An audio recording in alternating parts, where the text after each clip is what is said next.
ஒரு வழியா காலேஜ் முடிச்சிட்டேன். எப்ப வேலைக்கு போற? ஐடி வேலைலாம் கஷ்டம்பா. வேலை கிடைச்சிருச்சா? எனக்கு இந்த கவலையே இல்லை, ஏன்னா நான் SLA இன்ஸ்டிடியூட் ஜாயின் பண்ணியிருக்கேன். ஜஸ்ட் 4 months ட்ரைனிங் கம்ப்ளீட் பண்ணதும் என்னோட ஐடி கேரியருக்கு நான் ரெடி ஆயிடுவேன். SLA Institute, a right way to IT job.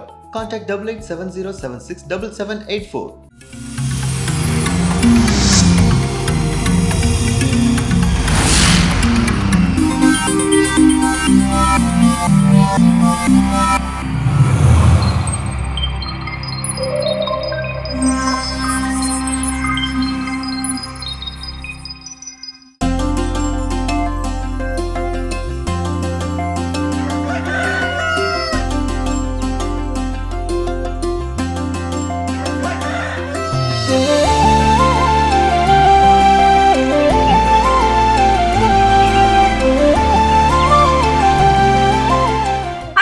அனைவருக்கும் எங்களது இனிய காலை வணக்கம். வணக்கம் ஜோ. வணக்கம் கல்பனா, எப்படி இருக்கீங்க? சிறப்பா இருக்கேன், நலமா இருக்கேன். நீங்க எப்படி இருக்கீங்க? ரொம்ப ரொம்ப ரொம்ப மகிழ்ச்சியா இருக்கீங்க. கதை கேட்க போயிடலாமா? கண்டிப்பா. இன்னைக்கான கதை என்ன அப்படின்னா, மோஸ்ட்லி எல்லாருக்கும் தெரிஞ்ச மாதிரியான ஒரு கதையா தான் இருக்கும். என்ன தெரிஞ்ச மாதிரியான ஒரு கதையா தான் இருக்கும், வாய்ப்பு இருக்குதுன்னு நான் நினைக்கிறேன். என்னன்னா, ஒரு பெரிய ஒரு கப்பல் ஒருத்தர் விரும்பி என்ன பண்றாரு, வாங்கி அந்த கப்பல் அது செய்ய கரெக்டாக அந்த சைடில் உள்ள விடுவாங்க இல்லையா கடலுக்குள்ள. அப்படி கடலில் உள்ள விடும்போது ஒரு பிரச்சனையை கண்டுபிடிக்கிறாங்க. அந்த இன்ஜின் கரெக்டாக என்ன ஆக மாட்டேங்குது, ஃபங்க்ஷன் ஆக மாட்டேங்குது. கடல்ல இப்போ இறக்கியாச்சு, ஸ்டார்ட் ஆகல. ஸ்டார்ட் ஆகல. இப்போ அதனுடைய பயணத்தை வந்து தொடங்காம இருக்குது. அப்போ அந்த கப்பலுடைய ஓனர் என்ன பண்றாருன்னா, அதை உருவாக்குன அந்த இன்ஜினியர்ஸ் எல்லாரும் என்ன பண்றாங்க, வர சொல்றாங்க. இது என்ன பிரச்சனை, என்ன பண்ணுங்க பாருங்க அப்படின்னு சொல்லி. அவங்களும் எல்லாம் செக் பண்ணிப்பாங்க. எல்லாமே பெர்ஃபெக்டா இருக்குது. ஆனா என்ன பண்ண முடியல, எதுவுமே அவங்களுக்கு சரிவர தெரியும், கண்டுபிடிக்க முடியல. அப்புறம் இவர் என்ன பண்றாரு, கொஞ்சம் ஹையர் அபிஷியல்ஸ்க்கு என்ன பண்றாரு, மெயில் பண்றாரு. அப்ப அங்க இருந்து ஒரு சின்ன பையன் என்ன பண்றான், வாரான். வந்துட்டு அவன் வாட்டுக்கு விளையாட்டு, அவன் ரொம்ப ஜாலியா அப்படி ரொம்ப இதா இருக்கிறான். அவனுக்கு இந்த விளையாட்டுல இன்ட்ரெஸ்ட் இருக்கிற மாதிரி இந்த வேலையில என்ன இல்லை, ஒரு சீரியஸ்னஸ் இல்லை. இதை அந்த ஓனர் என்ன பண்றாரு, பார்த்துக்கிட்டே இருக்கிறாரு. பார்த்துக்கிட்டே இருந்துட்டு இவர் திரும்ப என்ன பண்றாரு, மெயில் போடுறாரு. யோ என்னையா, இங்க உள்ள இன்ஜினியர்ஸை கூப்பிட்டாலும் ஒன்றும் செய்ய மாட்டேங்க, நீங்க அனுப்பிச்சோன்னா அவன் விளையாட்டு பையன் மாதிரி ஒரு பையன் இருக்கிறான், அவனும் ஒழுங்கு என்ன பண்ண மாட்டேங்க, எனக்கு இப்போ இதை சரி பண்ணி தருவீங்களா மாட்டீங்கன்னா, எனக்கு இந்த பையன் எனக்கு வேண்டவே வேண்டாம், வேற ஆள் என்ன பண்ணுங்க அனுப்புங்கன்னு சொல்லி அந்த சின்ன பையனை ரிட்டர்ன் அனுப்பிட்டு வேற ஒரு 4 பேர் என்ன பண்றாங்க, வராங்க. வந்து எல்லாம் வேலையெல்லாம் பாக்குறாங்க. பர்ஃபெக்டா ஆகுது, இன்ஜின் ஸ்டார்ட் ஆகி வேலை நடந்து முடியுது. முடிஞ்ச உடனே அவர் என்ன பண்றாரு, ரிட்டர்ன் தேங்க்ஸ் எல்லா இன்ஜினியர்ஸ்க்கு தேங்க்ஸ் மெயில் போறாரு. இண்டிவிஜுவலா அந்த வந்து கடைசியா வந்து அந்த 4 பேருக்கு என்ன பண்றாரு, ரொம்ப சூப்பர்ப்பா, எத்தனை பேரோ பார்க்க முடியாத விஷயத்தை நீங்க தான் என்ன பண்ணிட்டீங்க, பாராட்டிட்டீங்க அப்படிங்கிறாரு. அப்போ அந்த சின்ன பையன் வராங்க. மற்றவொடனே, டேய் உனக்கு இங்க என்ன வேலை அப்படின்னா, இவருக்கு 4 பேர், சார் நாங்க செஞ்ச வேலையெல்லாம் இவர் சொல்லதான் என்ன பண்ணோம், செஞ்சோம். அப்பதான் அவருக்கு புரியுது, ஓகே அவன் விளையாட்டுத்தனமா இருந்தாலும் அவனுக்கு ஏதோ ஒரு சில விஷயங்கள் திறமைகள் இருக்கு. சோ அப்போ உருவு கண்டு யாரையும் என்ன பண்ணக்கூடாது, எடை போடக்கூடாது. அதான் சொல்லுவாங்க இல்லையா, don't judge a book by its cover. அந்த புத்தகத்தினுடைய அட்டையை பார்த்து இந்த புத்தகம் நல்ல புத்தகம் தான், இந்த புத்தகம் மோசமான புத்தகம் தான் நம்மளால சொல்ல முடியாது. உள்ள என்ன கண்டென்ட் இருக்கு அப்படிங்கிறது ரொம்ப ரொம்ப முக்கியம். அதான் நம்ம கற்றுக்கொள்ள வேண்டும். சிறப்பு. உருவத்தை கண்டு எதையும் எடை போடாது அப்படின்ற ஒரு அற்புதமான தெளிவை கொடுத்தது இந்த கதை. இந்த கதையின் வழியா நம்ம இந்த நாள் ஆரம்பிச்சிடலாம். இப்ப ஆலை தரிசனம் பார்க்கலாம்.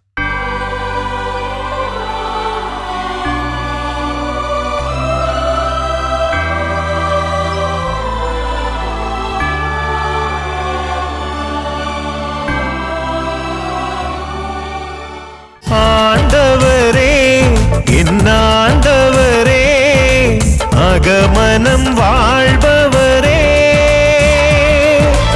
அமைதியில் என்னை நடத்தும், என்னை பயன்படுத்தும், அமைதியில் என்னை நடத்தும், என்னை பயன்படுத்தும். ஆண்டவரே, என் ஆண்டவரே, அகமனம் வாழ்பவரே. சிறப்பான அற்புதமான ஆலை தரிசனம் நம்ம பார்த்துட்டோம். ஜோ, ஒவ்வொரு நாளும் நம்மளுடைய புதிய கேலண்டர்ல இருக்க பேப்பரை கிழிச்சாதான் உங்களுக்கு அடுத்த நாள் பிறக்கும். அதே மாதிரிதான் நம்ம மனசுல இருக்க தீய எண்ணங்களை கிழிச்சு வெளியே போட்டாதான் நல்ல எண்ணங்களை விதைக்க முடியும். அப்படிப்பட்ட நல்ல எண்ணங்களையும் நல்ல சிந்தனைகளையும் கொடுத்து கொண்டு இருப்பது நம்மளுடைய கடவுள் வணக்கம் தளம். சோ இன்றைய நாளில் என்ன சிந்தனையை சிந்திக்க போறோம்? சோ இன்னைக்கு வந்து இன்டர்நேஷனல் யூத் டே, உலக இளைஞர் நாள். கண்டிப்பா நமக்குரிய ஒரு நாள், இளைஞர்களுக்கான இளைஞர்கள் அப்படின்னா 35 வயசு வரைக்கும் அப்படின்னு சொல்லி யுனைடெட் நேஷன்ஸ் என்ன பண்ணிருக்காங்க. அதுவும் நம்முடைய கத்தோலிக்க இளைஞர்கள் எல்லாம் பாத்தீங்கன்னா கல்யாணம் ஆயிட்டாலே அவங்களுக்கு இளைஞர்ல இருந்து என்ன பண்ணிடுவாங்க, தூக்கிடுவாங்க. அதனால இளைஞர் நாள் வாழ்த்துக்கள். ஒருவன் கடைசி நொடி வரை நம்பிக்கையோடு வாழ்கிறானா அவன் உண்மையாவே இளம் வயது உடையவன் தான், அதை ஏற்றுக்கொள்ளுங்கள். ஸோ இன்னைக்கு உள்ள தளவுல இளைஞராக இருப்பதற்கும் உண்மையாகவே இளைஞர்களாக இருப்பதற்கும் என்ன அப்படின்னா இன்னைக்கு வாழ்த்துக்கள் சொல்லிக்கலாம். ஸோ இந்த உலக இளைஞர்கள் நாள், இன்டர்நேஷனல் யூத் டே, இளைஞர் நாள்ல வந்து இன்னைக்கு நம்ம என்ன தெரிஞ்சுக்க போறோம் அப்படின்னா, இன்னைக்கு ஃபர்ஸ்ட் டிஸ்க்ளைமர் போட்டுக்கணும். என்ன அப்படின்னா, இது வரைக்கும் நம்ம கடவுள் வணக்கம் தளத்துல வந்து பேசப்படாத ஒரு தலைப்பு, ஏற்கனவே கொஞ்ச நாளைக்கு முன்னாடி இதே மாதிரி ஒரு விஷயம் பேசணும்னு நினைக்கிறேன். பேசப்படாத தலைப்பு முதல் முறையாக அப்படின்னா சொன்ன ஞாபகம் இருக்குது. சரி, அதே மாதிரி முதன் முறையாக என்ன அப்படின்னா அரசியல் பேச போகிறோம். ஸோ அரசியல் அப்படின்னா இது இந்த கட்சியை சார்ந்து அந்த கட்சியை எதிர்த்து அப்படிங்கிறது கிடையவே கிடையாது. அந்த டிஸ்க்ளைமர் நான் என்ன பண்ணிட்டேன் ஃபர்ஸ்ட், நான் ஆளுங்கட்சி நீங்க எதிர்கட்சி அப்படி எல்லாம் கிடையாது, எதுவுமே கிடையாது. என்னன்னா இன்னைக்கு இருக்கக்கூடிய இளைஞர்களுக்கு அரசியல் தெளிவு என்பது எப்படிப்பட்டதாக இருக்க வேண்டும் அப்படிங்கறது, இது இருக்குதா இல்லையா அப்படிங்கிற திங்கிங்குள்ளே போகல. எப்படி இருக்க வேண்டும், இருக்கணும் நிச்சயமாக ஒரு இளைஞருக்கு இருக்க வேண்டும். அதான் என்ன பண்ண போறோம், சிந்திக்க போறோம். ஏன்னா இன்னைக்கு இருக்கக்கூடிய காலகட்டத்துல அரசியல் பத்தி எது பேசினாலும் என்ன வரும்னா பிரளயமாக மாறி இருக்கிறது. அந்த சூழல்ல இன்னைக்கு நம்ம இளைஞர்களுக்கு முதல் விஷயம் என்ன சொல்றாங்க, ஏன் அப்படின்னா இன்னைக்கு நிறைய பேர் என்ன நினைச்சுக்கிறாங்க, இளைஞர்களுக்கு அரசியல் அறிவே இல்லைன்னு நினைச்சுக்கிறாங்க. ஒரு சில இளைஞர்களுக்கு அரசியல் அறிவு வேணும் அப்படின்னு சொல்றாங்க. சில நேரங்கள்ல அந்த அரசியல் அறிவு பெற்றதாக அந்த இளைஞர்கள் காட்டிக் கொள்கின்ற பொழுது அதை ஏற்றுக்கொள்ளாத ஒரு சமுதாயம் இருக்குது. இப்படி பலதரப்பட்ட சூழல் இன்னைக்கு இளைஞர்களை போட்டு அடின்னு என்ன பண்றாங்க, அடிக்கிறாங்க. அதுக்கு மத்தியில இந்த விஷயங்கள்லாம் இளைஞர்கள் என்ன பண்ணுவாங்க தெரிஞ்சுக்கணும். முதல் விஷயம் என்ன பண்ணா கிரிட்டிக்கல் திங்கிங் அப்படிங்கிறது. எந்த ஒரு விஷயத்தையும் பிளைண்டா ஃபாலோ பண்ணாம, இன்னைக்கு வந்து நம்ம சோசியல் மீடியால பகிரக்கூடிய விஷயங்கள், சோசியல் மீடியால காணக்கூடிய விஷயங்கள் எல்லாத்தையும் குருட்டுத்தனமா, மோஸ்ட்லி என்ன அப்படின்னா அந்த கேப்ஷனே என்ன அப்படின்னு பாத்தீங்கன்னா, நான் ஏற்கனவே பலவோட சொல்லியிருப்பேன் நினைக்கிறேன். ஒரு டீ கடையில வந்து ஒரு நோட்டீஸ், ஒரு பேப்பர்ல வந்து யூஸ்வலா அந்த பெரிய பேப்பர் ஒன்று போட்டிருப்பாங்க, ஹெட்லைன்ஸ் மட்டும் இருக்கும். அந்த பேப்பர்ல வந்து விஜய் அஜித் ரசிகர்கள் மோதல் அப்படின்னு சொல்லி ஒரு விஷயம். அப்போ உடனே ஏதோ பிரச்சனைடா, பேப்பர் வாங்கி பாருன்னு பார்த்தா விஜய் ரசிகர்கள் வேற ஏதோ பிரச்சனைக்கு வேற எங்கேயோ, அஜித் ரசிகர்கள் வேற இடத்துல வந்து உள்ள ஒரு பிரச்சனை. ஆனா கேப்ஷனை பார்த்தா விஜய் அஜித் ரசிகர்கள் மோதல் அப்படிங்கிறது. சோ இப்ப இந்த மாதிரி தான் என்னன்னா அந்த மாதிரி கேப்ஷன் கொடுத்து ஆர்வத்தை தூண்டுறது. அப்ப இந்த மாதிரி சோசியல் மீடியால நிறைய விஷயங்கள் நம்ம வந்து அதை தூண்டி அதை பார்த்து அதுதான் உண்மை என்ன பண்ணிடுவோம், பிளைண்டா ஃபாலோ பண்ணாம கிரிட்டிக்கல் திங்கிங், அதை பற்றிய கேள்விகள் எழுப்ப வேண்டும். எந்த அளவுக்கு இது நம்பகத்தன்மை வாய்ந்தது, அந்த நம்பகத்தன்மை வாய்ந்தது இந்த தகவலை நான் எங்கு உறுதிப்படுத்திக் கொள்வது. அப்போ ஒரு அரசியல் சம்பந்தப்பட்ட செய்திகள் வருதுன்னா இந்த கிரிட்டிக்கல் திங்கிங் இளைஞர்களுக்கு ரொம்ப ரொம்ப கண்டிப்பா அதனை குறித்து நம்ம கொஸ்டின் ரைஸ் பண்றப்போதான் நம்ம வாய்ஸ் ரைஸ் பண்ண முடியும் அதனை குறித்து. சோ நம்ம இன்னும் தொடர்ந்து பேசலாம். அடுத்த பகுதி பார்க்கலாம்.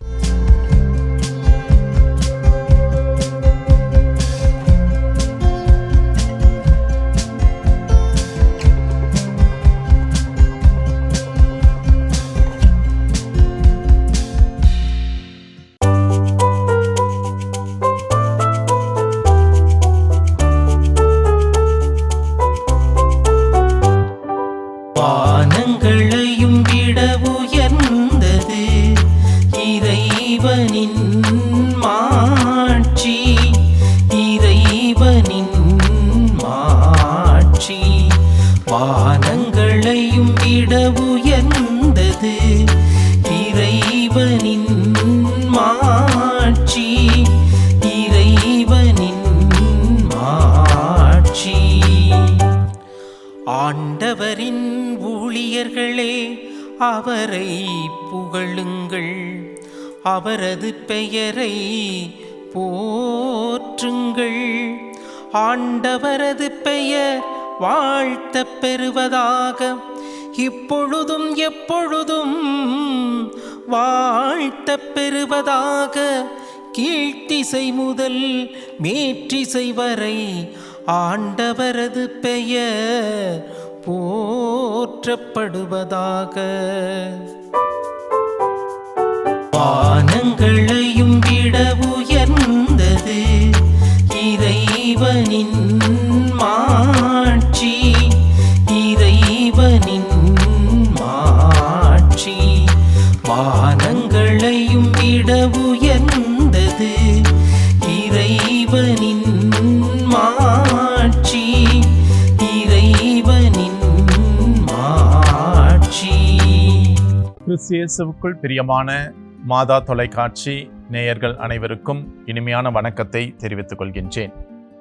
இறைவன் நம்மை பல்வேறு நிலைகளிலே ஆசீர்வதித்து வழி நடத்துகின்றார் என்பதை ஒவ்வொரு நாளும் நாம் உணர்ந்து வருகின்றோம்.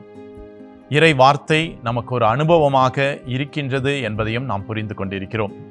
இன்றைய நாளுக்குரிய இந்த திருப்பாடலில் 113வது திருப்பாடல் 1 6 வரை இருக்கக்கூடிய அந்த இறை வசனங்களிலே பார்க்கின்ற பொழுது, பெந்தகோஸ்தே திருவிழாவின் பொழுதும் அந்த கூடார திருவிழாவின் பொழுதும் இந்த நிகழ்வுகளில் இந்த திருப்பாடல் அதிகமாக பயன்படுத்தப்பட்டது.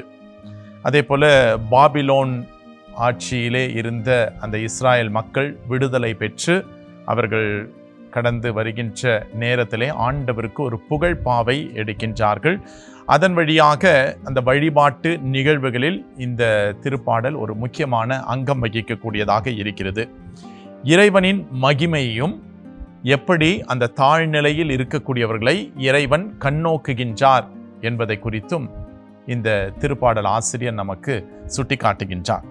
இந்த நிலையிலே பார்க்கின்ற பொழுது ஆண்டவருடைய பணியாளர்கள் என்பதை இந்த முதல் வசனம் சுட்டி காட்டுகிறது. அப்போ ஆண்டவருடைய பணியாளர்கள் யார்? குருக்கள், துறவியர்கள் அல்லது மற்ற சபையை சார்ந்தவர்களா என்றால் எல்லோருமே ஆண்டவருடைய பணியாளர்கள். இறை வார்த்தையை நம்புகின்ற நாம் ஒவ்வொருவரும் இறைவனுடைய பணியாளர்களாக இருக்கின்றோம் என்பதை முதலிலே உணர வேண்டும். அப்படி என்றால் நமக்கு என்று கடவுள் ஒரு தனிப்பட்ட அனுபவத்தை கொடுக்கின்றார். அதன் வழியாக அந்த இறை மகிமையை வெளிப்படுத்த வேண்டும் என்பதை அவர் நம்மிடத்திலே விரும்புகின்றார். கத்தோலிக்க பார்வையிலே பார்க்கின்ற பொழுது ஏதோ இந்த திருப்பலி அல்லது ஆராதனைகள், ஜெப வேலைகள், இதில் மட்டும் நாம் இறைவனை புகழ்வதற்காக அழைக்கப்பட்டிருக்கிறோமா என்றால் நம்முடைய வாழ்க்கை முழுவதுமாக நாம் அந்த இறை அனுபவத்தை உணர்ந்து ஒவ்வொரு நொடிப்பொழுதும் வாழ வேண்டும் என்பதை சுட்டி காட்டுகின்றது. ஆண்டவரை போற்றுங்கள் என்று சொல்லுகின்ற பொழுது ஆண்டவரது பெயரை போற்றுங்கள். ஏனென்றால் அவர் மகத்துவம் உள்ளவர், அவர் மாட்சி உள்ளவர். இறை மகிமை எந்த காலத்தினாலும் கட்டுப்பட்டது அல்ல. அப்படி என்றால் அந்த மகிழ்ச்சி எப்பொழுதுமே இருக்கிறது. ஆனால் நாம் தான் அந்த மகிமையை, அந்த மகிழ்ச்சியை நாட தவறிவிடுகின்றோம். இந்த சூழ்நிலையிலே இன்றைக்கு நம்முடைய வழிபாடுகள் ஒரு எல்லையை தாண்டிய ஒரு உறவை ஏற்படுத்தக்கூடியதாக இருக்கிறதா அல்லது ஒரு கட்டுப்பாட்டுக்குள் இருக்கக்கூடிய ஒரு வழிபாடாக இருக்கிறதா? நான் கோவிலுக்கு செல்லுகின்றேன், திருப்பலியிலே கலந்து கொள்ளுகின்றேன், ஆராதனையிலே கலந்து கொள்ளுகின்றேன், அதற்கு என்று அந்த குறிப்பிட்ட நேரம். ஆனால் அதையும் கடந்து நாம் கடவுளிடத்திலே அந்த ஒரு உறவை கொண்டவர்களாக இருக்கிறோமா என்பதை நாம் சிந்தித்து பார்க்க வேண்டும். அதே போல இறைவன் ஒரு நாட்டின் கடவுள் மட்டுமல்ல, மாறாக உலகின் கடவுள், அனைத்து மக்களுக்கும் அவர் கடவுள். அதனால இன்றைக்கு பாரபட்சம் பார்க்கக்கூடியவர்களாக இருக்கிறோம். இன்றைக்கு பொதுவாக இவர்கள் இப்படி அவர்கள் அப்படி என்று சொல்லி பலவிதமான குழப்ப சூழ்நிலையிலே நாம் ஒரு சில நேரங்களிலே நம்மை பிரித்தாளக்கூடிய சக்திகளுக்கு நாம் நம்மை உட்படுத்தி விடுகிறோம். ஆனால் கடவுள் எல்லோருக்கும் பொதுவானவர். அவர் எல்லோரையும் ஆசீர்வதிக்கக்கூடியவர், எல்லோரையும் அரவணைக்கக்கூடியவர் என்பதை நாம் உணர வேண்டும். அப்படி என்றால் நம்முடைய விசுவாசம் எப்படிப்பட்டதாக இருக்கிறது? உறுதிப்படுத்தப்பட்ட ஒரு விசுவாசமாக இருக்கிறதா? இறைவன் எல்லாவற்றிற்கும் மேலானவராக இருக்கின்றார், எனவே அவரை முதன்மையாக நான் தேட வேண்டும் என்கின்ற ஒரு நிலையில் இருக்கின்றோமா? இறை மகிமையும் இறை மாட்சியும் என்னில் செயல்படுகின்றது, எனவே என் சக மனிதர்களை உணர்ந்தவர்களாக நான் வாழக்கூடியவனாக இருக்கின்றேனா என்பதை நாம் சிந்தித்து பார்க்க கடமைப்பட்டவர்களாக இருக்கின்றோம். இந்த திருப்பாடல் வழியாக நாம் பார்க்கின்ற பொழுது இதோ திரு அவையினுடைய அந்த வழிபாட்டு மரபிலே புகழ்ச்சி, தாழ்மை மற்றும் இறைவனுடைய அந்த உலகளாவிய அரசாட்சி ஆகியவற்றை உட்புகுத்தக்கூடியதாக இருக்கின்றது என்பதை உணர்ந்து பார்க்க வேண்டும். எனவே அத்தகைய ஒரு நிலையிலே நாம் ஆண்டவரிடத்திலே ஒப்பு கொடுத்து இறைவனுக்கு சாட்சி உள்ளவர்களாக மாறுவதற்காக ஜெபிப்போம். இரக்கம் மிகுந்த எங்கள் நல்ல ஆண்டவரே, இதோ இந்த நேரத்திற்காக நாங்கள் நன்றி செலுத்துகின்ற பொழுது ஆண்டவரே, நாங்கள் உம்மை மகிமைப்படுத்த வேண்டும். இதோ எங்களுடைய கண்கள் விண்ணகத்தை நோக்கிய வண்ணமாக நீர் எவ்வாறு எங்களுக்காக அனைத்தையும் துறந்து எங்களில் ஒருவராக வாழ்ந்தீரோ அதுபோல நாங்கள் எங்கள் வாழ்க்கையில் உம்மை மாட்சிப்படுத்துவதற்காக அழைக்கப்பட்டிருக்கிறோம் என்பதை உணர்ந்து செயல்பட தேவையான ஆற்றலை தர வேண்டும் என்று எங்கள் ஆண்டவராகிய கிறிஸ்து வழியாக உம்மை மன்றாடுகின்றோம். ஆமென். அருமையான தினம் ஒரு திருப்பாடல் பகுதி பார்த்துட்டோம். இன்னைக்கான திருப்பாடலும் கேட்டாச்சு. அதோட இன்னைக்கு நம்ம பேசிட்டு இருக்கிறோம் இன்டர்நேஷனல் யூத் டேல இளைஞர்களுக்கு இருக்க வேண்டிய பொலிட்டிக்கல் நாலேஜ் என்னென்ன, எந்தெந்த விஷயத்துலலாம் கவனம் செலுத்த வேண்டும் அப்படின்னு பேசிட்டு இருக்கிறோம். அதில் அடுத்ததா என்ன சொல்றாங்க? இப்போ நம்மளுடைய மொபைல் ஃபோனுக்கு வந்து அரசியல் சம்பந்தப்பட்ட சில சமூக வலைத்தளங்கள்ல இருந்து சில மெசேஜஸ் வருதுன்னு வச்சுக்கோங்களேன். அது ஒரு வீடியோவா இருக்கலாம், இல்லைன்னா அது வந்து டெக்ஸ்ட் மெசேஜா கூட இருக்கலாம். அது உடனே ஐயோ இப்படி அப்படி ஆயிடுச்சா அப்படின்னு சொல்லிட்டு உடனே அதை வந்து நம்ம என்ன பண்றோம், ஷேர் பண்றதுக்கு தான் வந்து ஃபர்ஸ்ட் ப்ரையாரிட்டி கொடுக்குறோமே தவிர இது உண்மையான சம்பவம் நடந்திருக்கா, இது வந்து உண்மையா ஃபேக்டான ஒரு நியூஸ் தானா அப்படின்றத நம்ம வந்து ஃபர்ஸ்ட் அதை வந்து அலசி ஆராய வேண்டும் அப்படின்னு சொல்றாங்க. அது உண்மையானது அப்படின்னா அதுக்கப்புறம் அதை வந்து ஷேர் பண்றது நல்லது. அது உண்மையற்ற ஒரு தகவல் அப்படின்றப்போ அதை நம்ம ஷேர் பண்ணிட்டோம்னா அது ஒரு பெரிய பிரச்சனைக்கு உட்பட்டாங்க. கண்டிப்பா இல்ல 2 விதமான மனநோய்கள். ஒண்ணு என்னன்னா படித்தவுடன் ஃபார்வர்ட் செய்யக்கூடிய ஒரு மனநோய். அது என்னன்னு ஏற்கனவே பாக்குறது எடுத்த உடனே ஃபார்வர்ட் பண்றோம். இது வந்து எல்லா காமன் பீப்புளுக்கும் இருக்கக்கூடிய, இளைஞர்களுக்கு மட்டும் இல்ல எல்லாருக்கும் இருக்கக்கூடிய ஒரு மனநோய். இது இல்லாமல் இருக்க வேண்டும். ரெண்டாவது என்ன அப்படின்னா, அண்மையில தமிழகத்துல நம்முடைய தமிழ்நாட்டில் நடந்த ஒரு நிகழ்வு, சிஎம் விஜய் அவர்கள் பொறுப்பேற்க போகிறார். அப்போ வந்து ஆளுநரை சந்திக்க போகிறப்போ முதல் தகவல்களை நாங்கள் தான் வழங்குறோம்னு நிறைய சேனல்கள், நியூஸ் சேனல்ஸ் என்ன பண்ணாங்கன்னா, அந்த பதவியேற்பு விழாவானது இன்னைக்கு சாயந்தரம் 3 மணிக்கு நடக்குது, நாளைக்கு மதியம் 3 அப்படிங்கிற ஃபர்ஸ்ட் ஒரு நியூஸ் என்ன பண்ணிட்டாங்கன்னா ஒரு நாள்ல என்ன பண்ணிட்டா கொடுத்தாங்க. ஆனா அதுக்கப்புறம் தான் திரும்ப அது கிடையாது, அது வந்து ஒரிஜினல் கிடையாது, அது உண்மையான தகவல் கிடையாது. அப்புறம் திரும்ப அதை வாபஸ் பண்ணிட்டு அண்ட் தென் அதுக்கப்புறம் ரைட் டேட் அண்ட் டைமிங் என்ன பண்ணாங்க, அதை ப்ரொஜெக்ட் பண்ணும்போது கூட அந்த நேரலையில பேசும்போது இது உறுதிப்படுத்தப்பட்ட தகவல், உறுதிப்படுத்தப்பட்ட பின்னர் தான் இதை என்ன பண்றோம் சொல்றோம் அப்படிங்கிற வார்த்தைகள் எல்லாம் என்ன பண்ணாங்க, கையாண்டாங்க. சோ இப்போ ஃபேக்ட் செக்கிங் அப்படிங்கிறது ரொம்ப ரொம்ப முக்கியம். எந்த தகவலும் வந்த உடனே குருட்டுத்தனமாக நம்ப கூடாது, பகிரவும் கூடாது அப்படிங்கிற உறுதிப்பாடை இளைஞர்கள் மட்டும் இல்ல எல்லாரும் எடுத்துக்கொள்ளலாம். இன்னும் தொடர்ந்தும் சிந்திக்கலாம். அடுத்த பகுதி பார்க்கலாம்.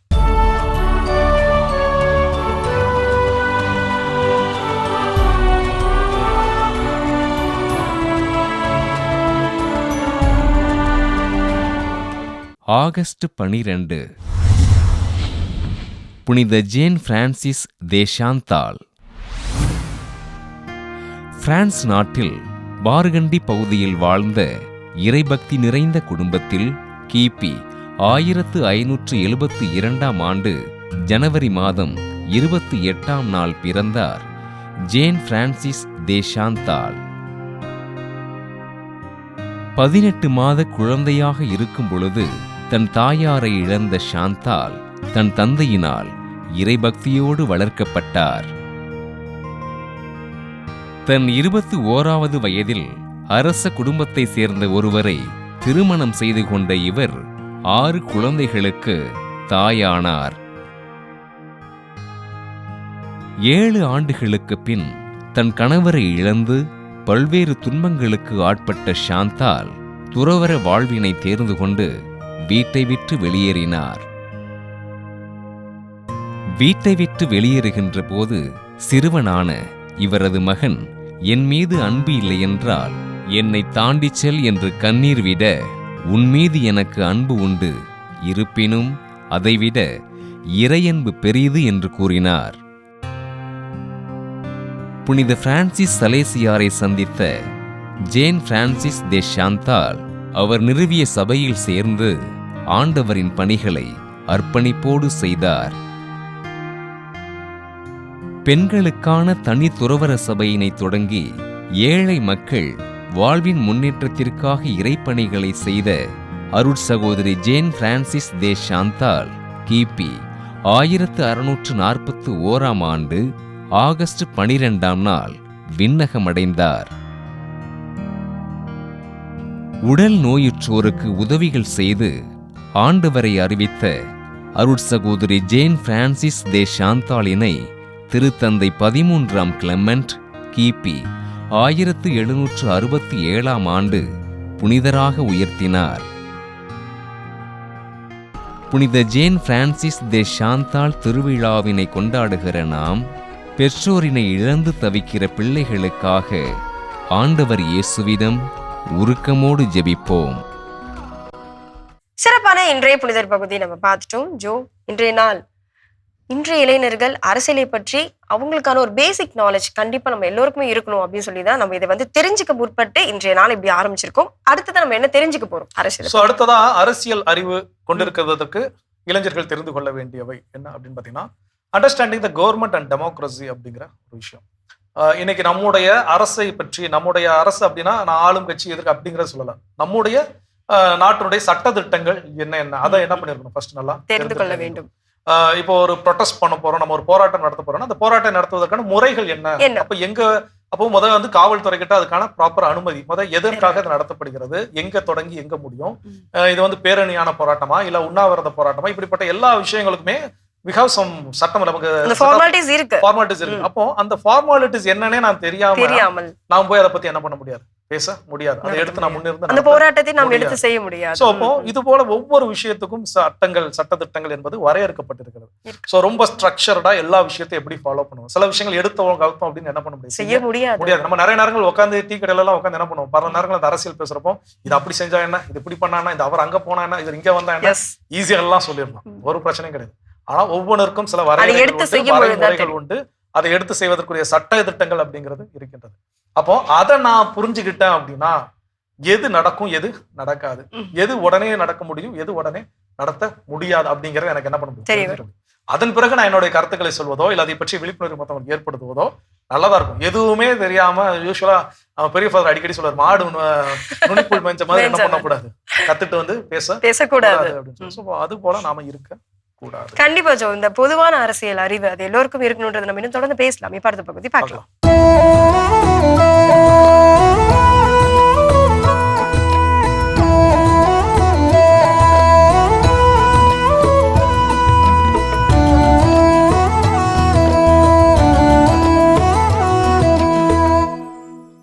1960களில் 70களில் சொல்லப்பட்டு வந்த வாண்டுகளுக்கான வசமான திருவாத்தான் கதைகள் இதோ இன்றைக்கு 3.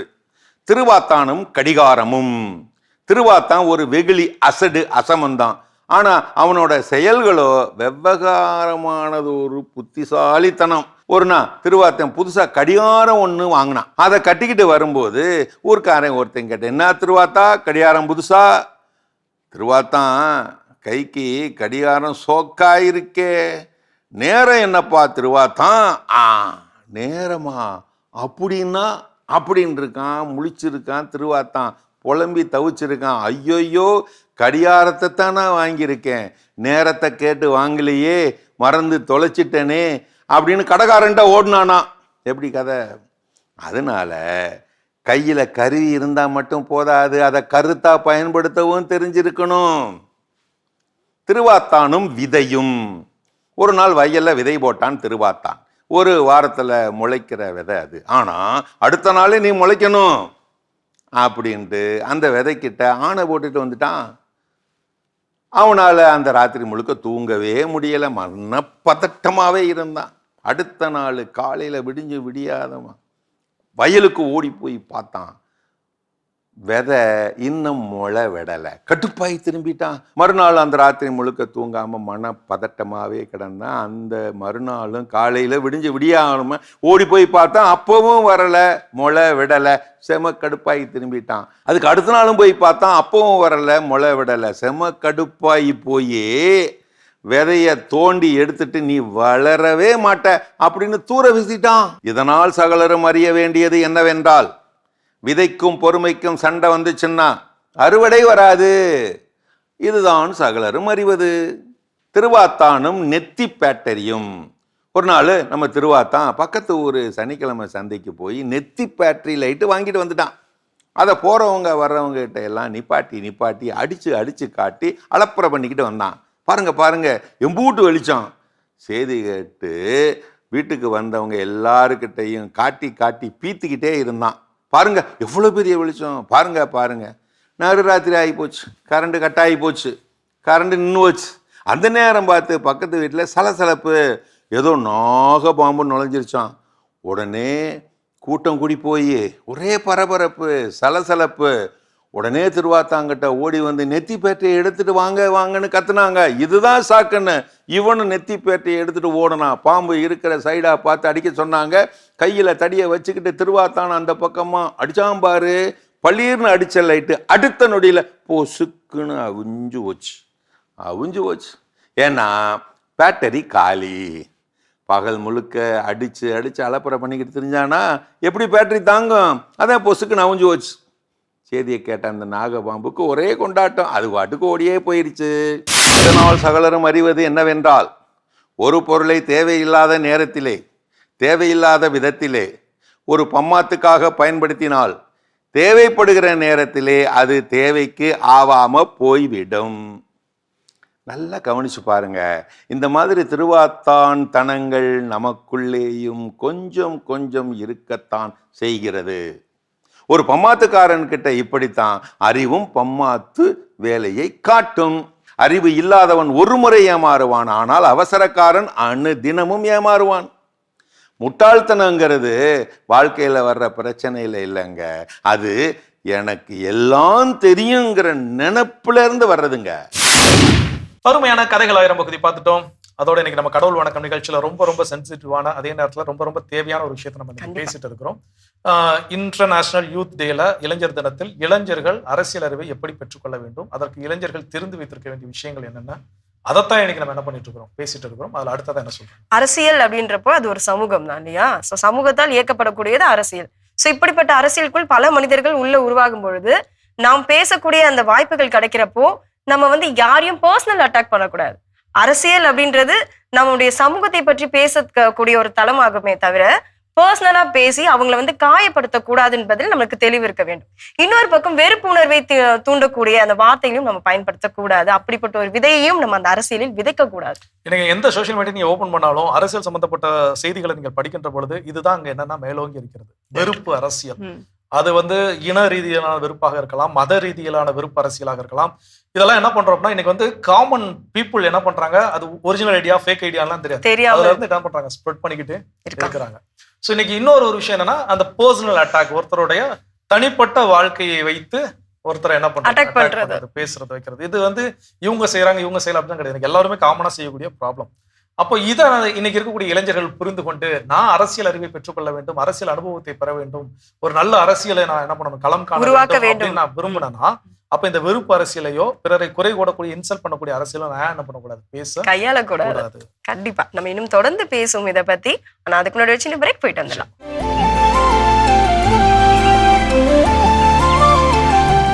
நிகழ்ச்சிக்குள் உங்களை மீண்டும் வரவேற்கிறோம். நீங்கள் பார்த்து கொண்டிருப்பது மாதா தொலைக்காட்சியின் கடவுள் வணக்கம். ஜோ, பொதுவான அரசியல் அறிவு நம் எல்லோருக்குமே வேண்டும், அது முக்கியமாக இப்ப இருக்க இளைஞர்களுக்கு அது வேண்டும் அப்படின்னு சொல்லி நம்ம பேசிட்டு இருக்கோம். அடுத்ததாக என்ன செய்யணும்? ஸோ அடுத்ததா என்ன அப்படின்னா பப்ளிக் ஸ்பீக்கிங் அண்ட் கம்யூனிகேஷன்ஸ். இதுல எக்ஸ்பர்ட் ஆகணும் அப்படின்னு நான் சொல்ல மாட்டேன். பொது வெளியில் எப்படி பேச வேண்டும், எதை பேச வேண்டும் அப்படிங்கறத இளைஞர்கள் ஜெனரல் நாலேஜா வேணும். இன்னைக்கு இருக்கக்கூடிய ஊடகங்கள், அது தொலைக்காட்சி ஊடகங்கள் மட்டும் நான் சொல்ல மாட்டேன், இன்னைக்கு சமூக வலைதளங்கள்ல செய்தி நிறுவனங்கள் போல நிறைய ஊடகங்கள் என்ன ஆயிட்டு இருக்குன்னா செயல்பட்டு கொண்டிருக்கின்றது. அப்போ ஒரு மைக்கும் ஒரு கேமரா இருந்தா போதும், அதை எடுத்து நீங்க ஏதோ என்ன சொல்றீங்க, இதை பத்தி என்ன சொல்றீங்க.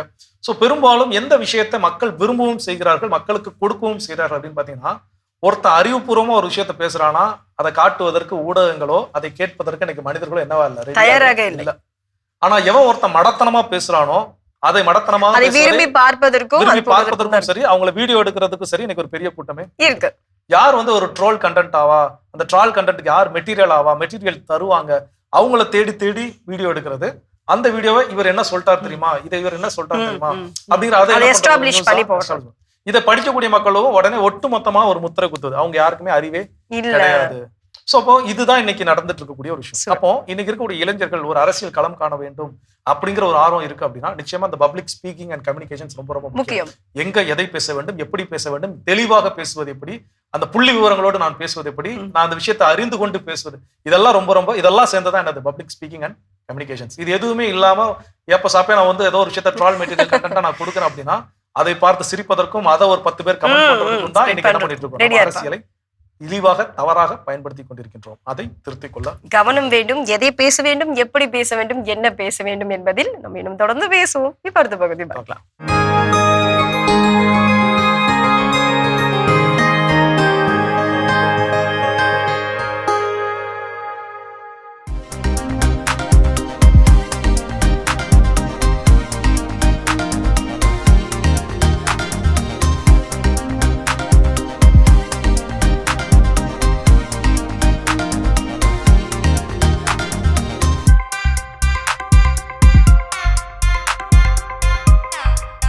வணக்கம், நான் உங்கள் கௌஷிக், நுரையீரல் மருத்துவர், மெரிடியன் ஹாஸ்பிட்டல்.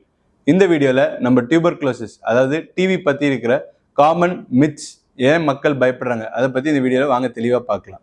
மக்கள் நிறைய பேர் கேட்குறது என்னென்னா, டாக்டர் எனக்கு ஒன்ஸ் டிபி வந்தால் அது லைஃப் லாங் இருக்குமா, இல்லை இது சரியே பண்ண முடியாதா, இல்லை வந்துருச்சுன்னா எனக்கு திரும்பி வந்துகிட்டு இருக்குமா, இந்த மாதிரி மித்ஸ் தான் நம்ம இந்த வீடியோவில் ஆன்சர் சொல்ல போகிறோம். முதல்ல டியூபர்குலோசிஸ் அப்படின்னா என்னன்னு பார்த்தீங்கன்னா, it is a bacterial infection. அது காஸ்ட் பை மைக்கோபாக்டீரியம் டியூபர்குலே. இதனால என்ன ஆகும்னா இது வந்து நம்ம லங்ஸ்ல உறுப்புகள் மித்த உறுப்புகளையும் வரலாம். டாக்டர் லங்ஸ்ல மட்டும்தான் வருமா அப்படின்னு கேட்டால் கிடையாது. இது வந்து head to to, nail and hair தவிர எல்லா ஆர்கன் வேலையிலும் இது வந்து அஃபெக்ட் பண்ணலாம். இது எப்போ வரும் அப்படின்னு பார்த்தீங்கன்னா நம்ம பாடியோட இம்யூனிட்டி குறையிறப்போ ஈஸியாக இன்ஃபெக்ட் ஆகிறதுக்கான வாய்ப்புகள் ரொம்ப அதிகம். இதில் காமனாக எதில் எஃபெக்ட் ஆகும்னா நம்ம லங்ஸையும் நம்ம ப்ளூரா அதாவது தண்ணி சேர்றது இதெல்லாம் மோஸ்ட் காமன் காசஸாக இருக்கும். இதுக்கான சிம்டம்ஸ் என்ன டாக்டர் அப்படின்னு கேட்டிங்கன்னா 2 வாரத்துக்கு மேலே ஃபீவர், காஃப், மூச்சு திணறல், சளியில் ரத்தம், loss of weight, loss of appetite இதெல்லாம் இருந்ததுன்னா பேஷண்ட்டுக்கு டியூபர்குலோசிஸ் இருக்கிறதுக்கான வாய்ப்புகள் ரொம்பவே அதிகம். அப்போ வந்து நீங்கள் உங்கள் நியர்பை டாக்டர் போய் பாருங்க. ஃபர்ஸ்ட் காமனான மித் என்ன அப்படின்னு பார்த்தீங்கன்னா டிபிக்கு கியூரே கிடையாது டாக்டர் அப்படின்னு கேட்பாங்க. இது கம்ப்ளீட்லி ஃபால்ஸ். டிபிக்கு நல்ல கியூரே இருக்குது. 6 months சொன்ன டேப்லெட் உங்கள் டாக்டர் ப்ரிஸ்கிரைப் பண்ண மாதிரி சாப்பிட்டீங்கன்னா அது கம்ப்ளீட்டாக கியூர் ஆயிரும். அதுவே சில கேஸில் நீங்கள் மாத்திரை எடுக்காமல் அதை நடுவிலே விட்டுட்டீங்க அப்படின்னா அந்த மருந்துக்கு ரெசிஸ்டன்ஸ் டெவலப் ஆகி பேஷண்ட்டுக்கு எம்டிஆர் டிபி அதாவது நார்மல் டிபி ட்ரக்ஸ் போட்டு கேட்காத TB, IV antibiotics, IV tubercular medicines கொடுத்து சரி பண்ணி ஒரு 8 to 12 months வரைக்கும் அதுக்கான ட்ரீட்மெண்ட் எடுக்க வேண்டிய அவசியம் வரலாம். இன்னொரு காமனான கொஸ்டின் என்னன்னா, டாக்டர் என் வீட்டில் ஒருத்தருக்கு டிபி வந்துருச்சு அப்படின்னா எல்லாருக்குமே வந்துருமா? It is also completely false. TB ஒரு கண்டேஜியஸ் டிசீஸ் தான். ஒருத்தவங்கக்கிட்ட இன்னொருத்தவங்க பரவலாம். பட் லங்ஸில் இருக்கிற டிபி தான் மோஸ்ட் காமனாக பரவும். அதர் ஆர்கன்ஸ் டிபி பரவறதுக்கான வாய்ப்புகள் ரொம்பவே கம்மி, ஆல்மோஸ்ட் நெக்லிஜிபிள். அப்படி நீங்கள் எக்ஸ்போஸ் ஆகிருக்கீங்க அப்படின்னா எவ்ரி பேஷண்ட் ஹூ அட்டெண்டர் எல்லாரையுமே நாங்கள் ஸ்க்ரீன் பண்ணுவோம். ஃபர்ஸ்ட் அதுக்கான சிம்டம்ஸ் இருக்கான்னு பார்ப்போம். இந்த இக்ரா டெஸ்ட் அதை இல்லாட்டி மேன்டூ டெஸ்ட் பண்ணி வேறு ஏதாவது சிம்டம்ஸோடு இருக்கான்னு கோரிலேட் பண்ணி தேவைப்பட்டால் ப்ரொஃபைலாக்சிஸ் தெரப்பி கூட ஸ்டார்ட் பண்ணுறதுக்கான தேவை வரலாம். But 90% mostly patients R asymptomatic and the attenders will just be screened, not treated. Next question என்ன பார்த்தீங்கன்னா, டாக்டர் டிபி வந்ததுக்கப்புறம் என்னால் நார்மல் லைஃப் லீட் பண்ண முடியும், இதுக்கு முன்னாடி நான் எப்படி இருந்தேனோ அதே மாதிரி இருக்க முடியுமான்னு கேட்பாங்க. It is also easy question. இது ஒன்றுமே கிடையாது. நார்மல் டிபி பேஷண்ட் இப்போ ஒரு டிசீஸ் வருது, இன்ஃபெக்ஷன் வருது, நீங்கள் ட்ரீட்மெண்ட் பண்ணதுக்கப்புறம் என்ன திருப்பி உங்கள் ஒர்க்குக்கு தானே போகிறீங்க. அது மாதிரி தான் நீங்கள் ஒன்ஸ் இந்த இன்ஃபெக்ஷனால ட்ரீட் ஆகிட்டீங்க அப்படின்னா you can continue your normal work. But TB related complications, லங்கில் அரிச்சிருக்கு, ஒரு ஃபைப்ரோசிஸ் இருக்குது, ஒரு பிராங்கிக்டேசிஸ் இருக்குது அப்படின்னா அது ஒரு தழும்பு மாதிரி. That will be there with you life long. இது குவாலிட்டி ஆஃப் லைஃபை பாதிக்காது. பட் சிம்டம்ஸ் அப்பப்போ வந்து போகிறதுக்கான வாய்ப்புகள் இருக்குது. அப்போது நீங்கள் தேவைப்படுறப்போ டாக்டரை போயிட்டு பார்த்துட்டு ட்ரீட் பண்ணிக்கிட்டால் போதும். பட் எவ்ரி டைம் டிபியே வருமானா அதுவும் கிடையாது. It depends on immunity. So eat well, நல்ல ஹை ப்ரோட்டீன் டயட் எடுத்துங்க. That should be more then enough. TB மெடிசனுக்கு நிறைய சைடு எஃபெக்ட் இருக்கே டாக்டர், இதை நான் கண்டிப்பாக எடுத்தே ஆகணுமானா ஒன்ஸ் இன்ஃபெக்ஷன் வந்துச்சுன்னா எடுத்து தான் ஆகணும். Every medicine has that pros and cons. Risk பெனிஃபிட்டில் பெனிஃபிட் அதிகமாக இருக்கிறதுனால தான் டாக்டர் சஜஸ்ட் யூ தட். ஒரு சில மருந்துக்கு கிட்னி பாதிப்பு வரலாம், ஒரு சில மருந்துக்கு லிவர் பாதிப்பு வரலாம். அதனால தான் நாங்கள் அட்மிட் பண்ணிவிட்டு டேப்லெட்ஸ் கொடுத்துட்டு பேஷண்ட்டுக்கு ஒத்துக்குதா இல்லையான்னு பார்த்துட்டு according to the patients need we tailor made the medicine. இல்லைனா தேவைப்பட்ட ரீப்ளேஸ் பண்ணிவிட்டு அதுக்கேற்ற மாதிரி 6 months ட்ரீட்மெண்ட் நாங்கள் கொடுக்குறோம். Hope your doubts are cleared in this video. TB is a curable disease. இதை பார்த்து நீங்கள் பயப்பட தேவையில்லை. பட் அவேர்னஸோடு இருக்கணும். Earlier the symptoms, earlier the treatment, better the outcome. So kindly don't ignore the early symptoms. Visit your nearby pulmonologist if you experience the above symptoms. Thank you. அருமையான நலம் தரும் நேரம் பகுதி பார்த்துட்டோம். அதோட எனக்கு ரொம்ப ரொம்ப ரொம்ப முக்கியமான சென்சிட்டிவான காலத்திற்கு ஏற்ற ஒரு விஷயம் நம்ம பேசிட்டு இருக்கிறோம். இதை திரும்ப டிஸ்க்ளைமர் போடுறது காரணம் என்ன அப்படின்னா, மாதா தொலைக்காட்சியில் இந்த கட்சியை சார்ந்து அந்த கட்சியை சார்ந்து அரசியல் பேசவே இல்ல. நாம இன்னைக்கு தெரிஞ்சிட்டு இருக்கக்கூடிய விஷயங்கள் இன்டர்நேஷனல் யூத் டேல இளைஞர்கள் அரசியலின் பால் ஈடுபாடு கொண்டிருக்கக்கூடிய இளைஞர்கள் என்னென்ன விஷயங்களை அரசியல் அறிவு குறித்து தெரிந்து வைத்திருக்க வேண்டும்ங்கிறத நம்ம என்ன பண்றோம் இன்னைக்கு பேசிட்டு இருக்கிறோம். அதுல அடுத்ததான் என்ன சொல்றாங்க? கண்டிப்பா இப்போ பொது வெளியில நம்ம போயிட்டே இருக்கோம் அப்படின்றப்போ அந்த பொது வெளியில் நடக்கும் பிரச்சனைகளை குறித்து நாம் வாய்ஸ் ரைஸ் பண்றோமா அப்படின்றதுல நம்மளுக்கு ஒரு கவனம் வேண்டும். இப்போ வீட்டுல உட்காந்துட்டு டிவி பார்த்துட்டு சோசியல் மீடியாவை பார்த்துட்டு இது இப்படி பண்ணிட்டு இருக்காங்களே அப்படி பண்ணிட்டு இருக்காங்களே நாடு இப்படி சீரழிக்கிறாங்க, நம்ம இப்படி எல்லாம் ஒரு ஒப்பீனியன் கொடுக்கலாம். அதாவது ஒரு தனி மனிதனா உட்காந்துட்டு. பட் ஒரு அரசியல் அறிவு அப்படின்னு வரப்போ நம்ம பொது வெளியில போறப்போ அந்த பிரச்சனையை பார்க்கிறப்போ நாமும் குரல் கொடுக்கிறோமா அப்படின்றது நம்ம முக்கியமா கவனிக்க வேண்டிய ஒன்று. ஸோ அப்படி இருக்கும் பொழுதுதான் நம்ம தன்னலத்தை மறந்து பொது நலனுக்காக நம்ம அதில் ஈடுபடுத்திக் கொள்ள முடியும். சிவிக் ரெஸ்பான்சிபிலிட்டி எனக்கு எல்லாருக்கிட்ட இருக்குதா அப்படின்னு கேட்டா, ஏதாவது ஒரு பேரிடர் காலங்கள்ல ஏதாவது நேரடியாகவும் மறைமுகமாக உதவி செய்ய வருகின்ற பொழுது இந்த சிவிக் ரெஸ்பான்சிபிலிட்டி நிறையவே மேலோங்கி பார்க்க முடிகிறது. சென்னை பெருவெள்ளத்தின் போது ஊர் பேர் தெரியாதவங்களும் ஒன்னா சேர்ந்து ஊர் பேர் தெரியாதவங்களும் என்ன பண்ணாங்க, ஹெல்ப் பண்ணாங்க. இது போல் நிறைய விஷயங்கள் நடந்துச்சு. சில நேரங்கள்ல அன்றாட வாழ்க்கையில சின்ன சின்ன பிரச்சனைகள்ல இந்த சிவிக் ரெஸ்பான்சிபிலிட்டி இருக்கான்னு கேட்டா இருக்கிறது இல்ல. சில வாரங்களுக்கு முன்னதாக சென்னை வேளச்சேரியில அந்த கைவேலி சிக்னல்ல பாத்தீங்கன்னா ஒரு பள்ளிக்கூடத்தினுடைய வேன் என்ன ஆயிடுச்சு, ஒரு தீப்பிடிச்சு எரிஞ்சிருச்சு. அப்போ சாலையில எல்லாருமே நாங்க ஜாம் ஆகி டிராஃபிக் நிக்கிறோம். எங்களுக்கு என்ன நடக்குது அந்த பக்கம் தெரியல. ஏதோ ஒரு கரும்புகை போறது மட்டும் தான் எங்களுக்கு என்ன தெரியுது. அப்போ எதிர் வரக்கூடிய வாகனங்களை நிறுத்தி கேட்கின்ற பொழுது இந்த மாதிரி ஏதோ ஒரு வேன் வந்து என்ன ஆகுது, தீப்பிடிச்சு எரியுது நடுவழியில. ஆனா ஆட்கள் யாருக்கும் எந்த இல்லை, இந்த மாதிரி எல்லாருமே சேஃப். அதனால நடு ரோட்ல எரியனால வண்டி என்ன பண்ண முடியல, அதை கடந்து செல்ல முடியல, இதுதான் பிரச்சனை அப்படின்னு சொல்லிட்டாங்க. இதை பேசிட்டு இருக்கல பின்னாடி என்னன்னா ஃபயர் ஸ்டேஷன் வண்டி வந்துருச்சு. அவ்வளவு பெரிய டிராபிக் ஜாம் அங்க நிக்குது. இந்த வண்டியால அங்கிட்ட என்ன பண்ண முடியும், போக முடியல. சடனா ஒரு 4-5 பசங்க என்ன பண்ணும் அப்படின்னா டக்குன்னு அவங்க வண்டியை 2 வீலர்ஸ் என்ன பண்ணாங்கன்னா அப்படியே ஆப்போசிட் ட்ராக்ல நிறுத்தி அங்க ஒரு 4-5 பசங்க நின்று வரக்கூடிய வாகனங்கள் எதுவும் விபத்தை ஏற்படுத்திடக்கூடாதுன்னு அந்த ரோட்டை தனியா பிரிச்சு விட்டு இந்த தீயணைப்புத்துறை வீரர்கள் எதெல்லாம் ஃபர்ஸ்ட் அவங்களால சேஃப்டி மெஷர்மெண்ட்ஸ் அங்க எடுத்துட்டு போக முடியுதோ அதை அந்த வாகனத்துல என்ன பண்ணாங்கன்னா ஆப்போசிட் டைரக்ஷன்ல கொண்டு போறாங்க. This is civic responsibility. So இப்போ இது எனக்கு என்ன ஏன் அப்படிங்கறதை கடந்து செல்வதை விடுத்து இது என்னுடைய சமுதாயத்தில் நடக்கக்கூடிய இதெல்லாம் தான் அரசியல். நம்ம அரசியல்னா ஒரு கட்சியை சார்ந்தோ ஒரு கட்சியை பேசுவதோ அப்படிங்கிறது கிடையாது. நேரடியாகவும் மறைமுகமாகவும் எல்லாரும் அரசியல் என்ன பண்றோம், தான் இருக்கின்றோம். அப்போ இந்த சிவிக் ரெஸ்பான்சிபிலிட்டி ஒவ்வொரு இளைஞருக்கும் ரொம்ப ரொம்ப முக்கியம். முக்கியமான இந்த ரெஸ்பான்சிபிலிட்டியை நம்ம எடுத்துப்போம். இன்னும் தொடர்ந்தும் பேசுவோம். இப்ப அடுத்த பகுதி பார்ப்போம்.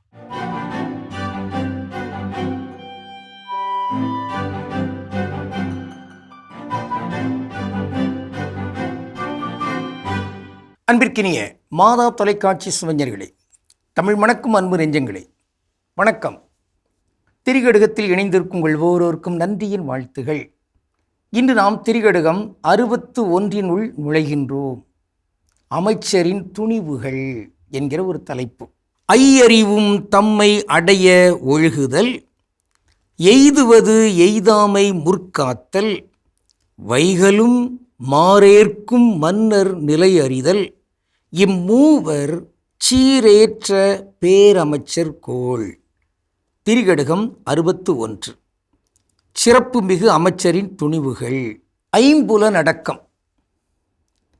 அரசரை தாக்குகின்ற அந்த துன்பத்திலிருந்து அவரை காத்தல், அரசரின் உண்மை நிலையை அறிந்து அதற்கேற்ப செயல்படல், இந்த மூன்றுமே அமைச்சரின் நல் இயல்புகளாக இருக்க வேண்டும். அதில் ஒன்று முதலாவதாக கொடுக்கப்பட்டிருப்பது ஐம்புலன் அடக்கம். இந்த ஐம்புலன்களிலும் அவர் அடக்க ஒடுக்கத்தோடு இங்கு இயல்பாக அந்த அரசவையில் அரசு ஆட்சி பொறுப்பில் அங்கு இயங்க வேண்டும் என்பது நமக்கு தரப்பட்டிருக்கின்ற ஒரு செய்தியாக இருக்கிறது. வள்ளுவர் ஒரு குறளினை இவ்வாறு பதிவு செய்கிறார். ஐயுணர் வெய்திய கண்ணும் பயமின்றியே மெய் உணர்வில்லாதவர்க்கு. மெய் உணர்வு, மெய் அறிவு தழுவிய அந்த உணர்வில் ஒருவர் இடம்பெறவில்லை என்றால் அவருக்கு இருக்கிற இந்த ஐம்புலன் அறிவு இருக்கிறதே, கண் காது மூக்கு இந்த மெய் வாய் இவற்றின் ஊடாக எந்த பயனும் இல்லை. அதான் ஒரு பாடலில் இவ்வாறு பாவலர் ஒருவர் பதிவு செய்திருப்பார். கண்ணை நம்பாதே உன்னை ஏமாற்றும், உன்னை ஏமாற்றும் நீ காணும் தோற்றம் உண்மை இல்லாதது, அறிவை நீ நம்பு உள்ளம் தெளிவாகும் அடையாளம் காட்டும் பொய்யே சொல்லாதது. பொய் சொல்லாது எது? அறிவு. ஆனால் இந்த உடம்பில் இருக்கிற ஐம்புலன்கள் அது பொய் சொல்லுவதற்கு வாய்ப்பு உண்டு. எனவேதான் கண்ணால் காண்பதும் பொய், காதால் கேட்பதும் பொய், தீர உசாவுவதே மெய் என்கின்ற அந்த ஒரு செய்தியெல்லாம் இங்கு தமிழர்கள் பட்டறிந்திருக்கின்றார்கள். அந்த வகையில் இங்கு புறக்கண் அது சுட்டுவதை விடும் அகக்கண் அங்கு எடுத்து எம்புவதற்கு கூடுதல் முதன்மைத்தன்மை கொடுப்பது என்பது இங்கு தேவையாக நாம் பார்க்கின்றோம். அந்த வகையில் ஐம்புலன் அடக்கம். இங்கு அறிவுகளையும் வெளிக்கொணர்கின்ற அந்த ஐம்புலன்களெல்லாம் மிக தெளிவாக நேர்த்தியாக இருந்தாலும் இங்கு மெய்யறிவு என்பது, மெய் உணர்வு என்பது அங்கு இல்லாது போனால் பயம் இல்லை. அதிலும் சிறப்பாக அமைச்சர் அவர் எல்லா வகையிலுமே அந்த ஐம்புலன்களிலும் அடக்க ஒடுக்கமாக இருந்து அறிவை நன்றாக விரிவு செய்து இங்கு அமைச்சரவையிலே அரசருக்கு உதவியாக இருந்து செயல்பட்டாக வேண்டும். அது அமைச்சரின் ஒரு இயல்பான பண்பாக இருக்கின்றது. இன்று நாம் பார்க்கின்ற ஒரு தனித்தமிழ் சொல் ஐயறிவு. ஐயறிவு என்றால் என்ன? ஐ என்றால் ஐவர், ஐந்து என்கின்ற அந்த சொல். அப்போ ஐயறிவு என்பது ஐம்புலன் அறிவு. இந்த ஐம்பொறிகள் இருக்கின்றனவே, ஐம்புலன்களாக இங்கு செயல்படுகின்றனவே, அவற்றின் ஊடாக கிடைக்கின்ற அந்த அறிவுக்கு பெயர் ஐ அறிவு. இந்த ஐ அறிவு என்பதையும் கடந்து அமைச்சர் வேறு ஓர் ஐ அறிவை கொண்டிருக்க வேண்டும். அதற்கு அந்த ஐம்பண்புகளாக வள்ளுவர் ஒரு குறளில் இவ்வாறு சொல்வார், வன்கண் குடி காத்தல் கற்றறிவு ஆழ்வினையோடு ஐந்துடன் மாண்டது அமைச்சு. ஒரு அமைச்சர் அவர் உயர்ந்தவராக திகழ வேண்டுமென்றால் இவை அனைத்தையுமே அவர் கொண்டிருக்கின்ற உறுதி, மன உறுதி, அதோடு கல்வி, அறிவு, மக்களை காக்கின்ற அந்த மேலான ஒரு உணர்வு ஒன்றிப்பு, ஆழ்வினை, நல்ல ஒரு செய்கின்ற செயல்பாட்டிலே செயல் உறுதித்தன்மை, ஊக்கத்தோடு செயல்படுகின்ற தன்மை, இவை எல்லாமே அமைச்சருக்கு இருக்க வேண்டும். அப்படிப்பட்ட அமைச்சர் தான் அரசனுக்கு நல்ல ஒரு துணையாளராக இருக்க முடியும். இங்கே வீட்டிலே கணவனுக்கு மனைவியும், மனைவிக்கு கணவனும் நல்ல அமைச்சராக இருக்க வேண்டும். மறை மாவட்டத்திலே ஆயருக்கு உதவியாக இருக்கிற தந்தையர்கள் அத்தகைய தன்மையில் இயங்க வேண்டும். இன்னும் உலகை ஆளுகின்ற அந்த ஆட்சியாளர்கள், அவர்களுக்கு துணை நிற்கின்ற அந்த இரண்டாம் தலைமை என்கிற அவர்கள் எல்லாருமே இந்த அமைச்சரின் நற்பண்புகளை கொண்டு இயங்குவதற்கு இன்று உறுதியேற்றுக்கொள்ளும். அத்தகைய அமைச்சர்கள் இங்கு பலரும் உருவாகட்டும். கடவுளுக்கு திருவிழமானால் மீண்டும் நாளை திரிகடுகத்தில் இணைந்து மகிழ்வோம். நன்றி, வணக்கம்.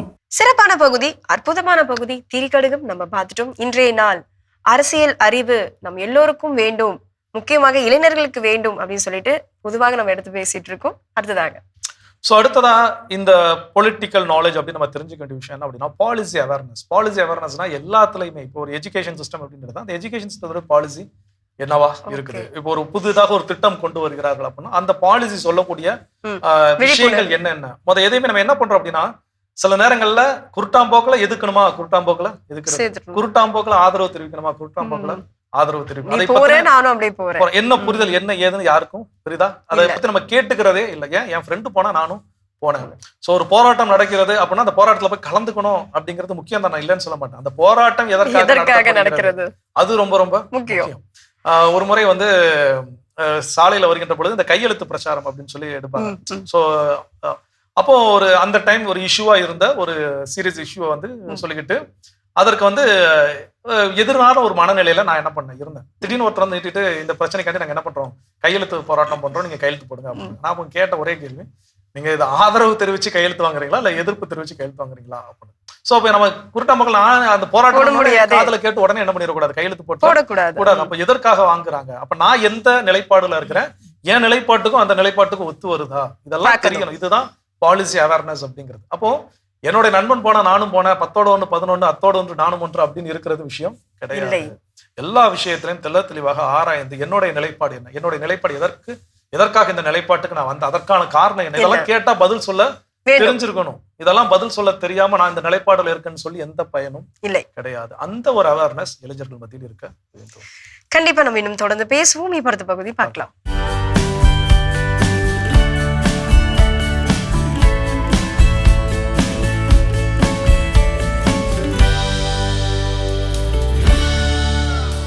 டிஜிட்டல் டாக்டர்கள் பற்றி அறிந்திருக்கிறீர்களா? சமூக ஊடகங்களில் மருத்துவம் பற்றி பேசுபவர்கள் எல்லாம் உண்மையிலேயே மருத்துவர்கள் தானா? அவர்கள் பரிந்துரைக்கின்ற மருத்துவம் சரியானது தானா? நாம் எதை உண்ண வேண்டும், எப்பொழுது உண்ண வேண்டும் என்பதை தீர்மானிப்பது யார்? செயற்கை நுண்ணறிவு மருத்துவத்துறைக்கு பரிந்துரைக்கப்படுகிறதே, அது மருத்துவத்துறையின் மறுமலர்ச்சிக்கு வித்திடுமா? வாருங்கள், இதற்கான தெளிவை வலை உலகத்தில் அருள்வாக்கின் ஒளியில் தேடுவோம். 2 அரசர்கள் 5:9 முதல். சிரியா நாட்டை சார்ந்த நாமான் தம் குதிரைகளுடனும் தேருடனும் எலிசா வீட்டு வாயில் முன் வந்து நின்றார். எலிசா, நீ போய் யோர்தானில் 7 முறை மூழ்கினால் உன் உடல் நலம் பெறும் என்று ஆள் அனுப்பி சொல்ல சொன்னார். எனவே நாமான் சினமுற்று வெளியேறினார்.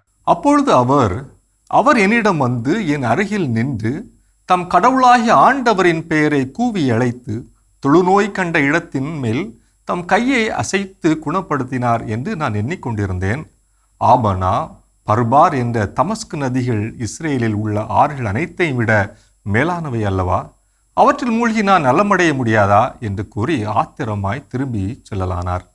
இன்றைய டிஜிட்டல் காலகட்டத்திலும் எலிசாவை போன்று நோயாளியை பார்க்காமலேயே மருந்து பரிந்துரைக்கும் ஆன்லைன் டாக்டர்கள் பலர் உள்ளனர். இத்தகைய மருத்துவ முறை பேராபத்தையும் உருவாக்கி உயிரையே மாய்த்து விடுகிறது என்பதை நாம் என்றுதான் உணரப்போகிறோம்.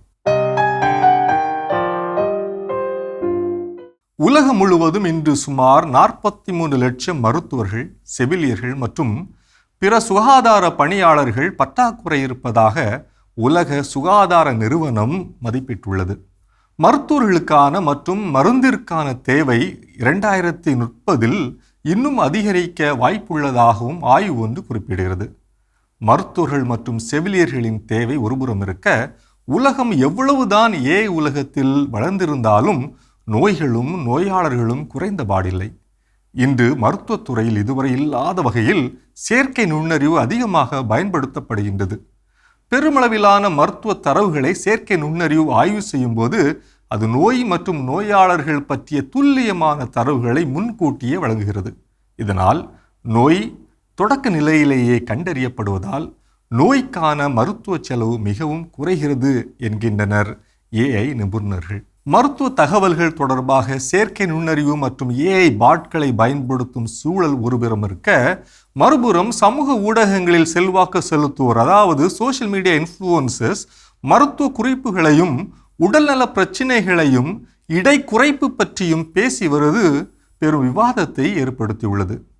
கேரள மாநிலம் தலச்சேரியை சேர்ந்த 18 வயது இளம் பெண் இணையதளத்தில் பார்த்த உடல் எடையை குறைக்கும் முறையை பின்பற்றி பல மாதங்களாக வெறும் தண்ணீரை மட்டுமே அருந்தி வந்ததால் உயிரிழந்த சம்பவம் பெரும் அதிர்ச்சியை ஏற்படுத்தியுள்ளது.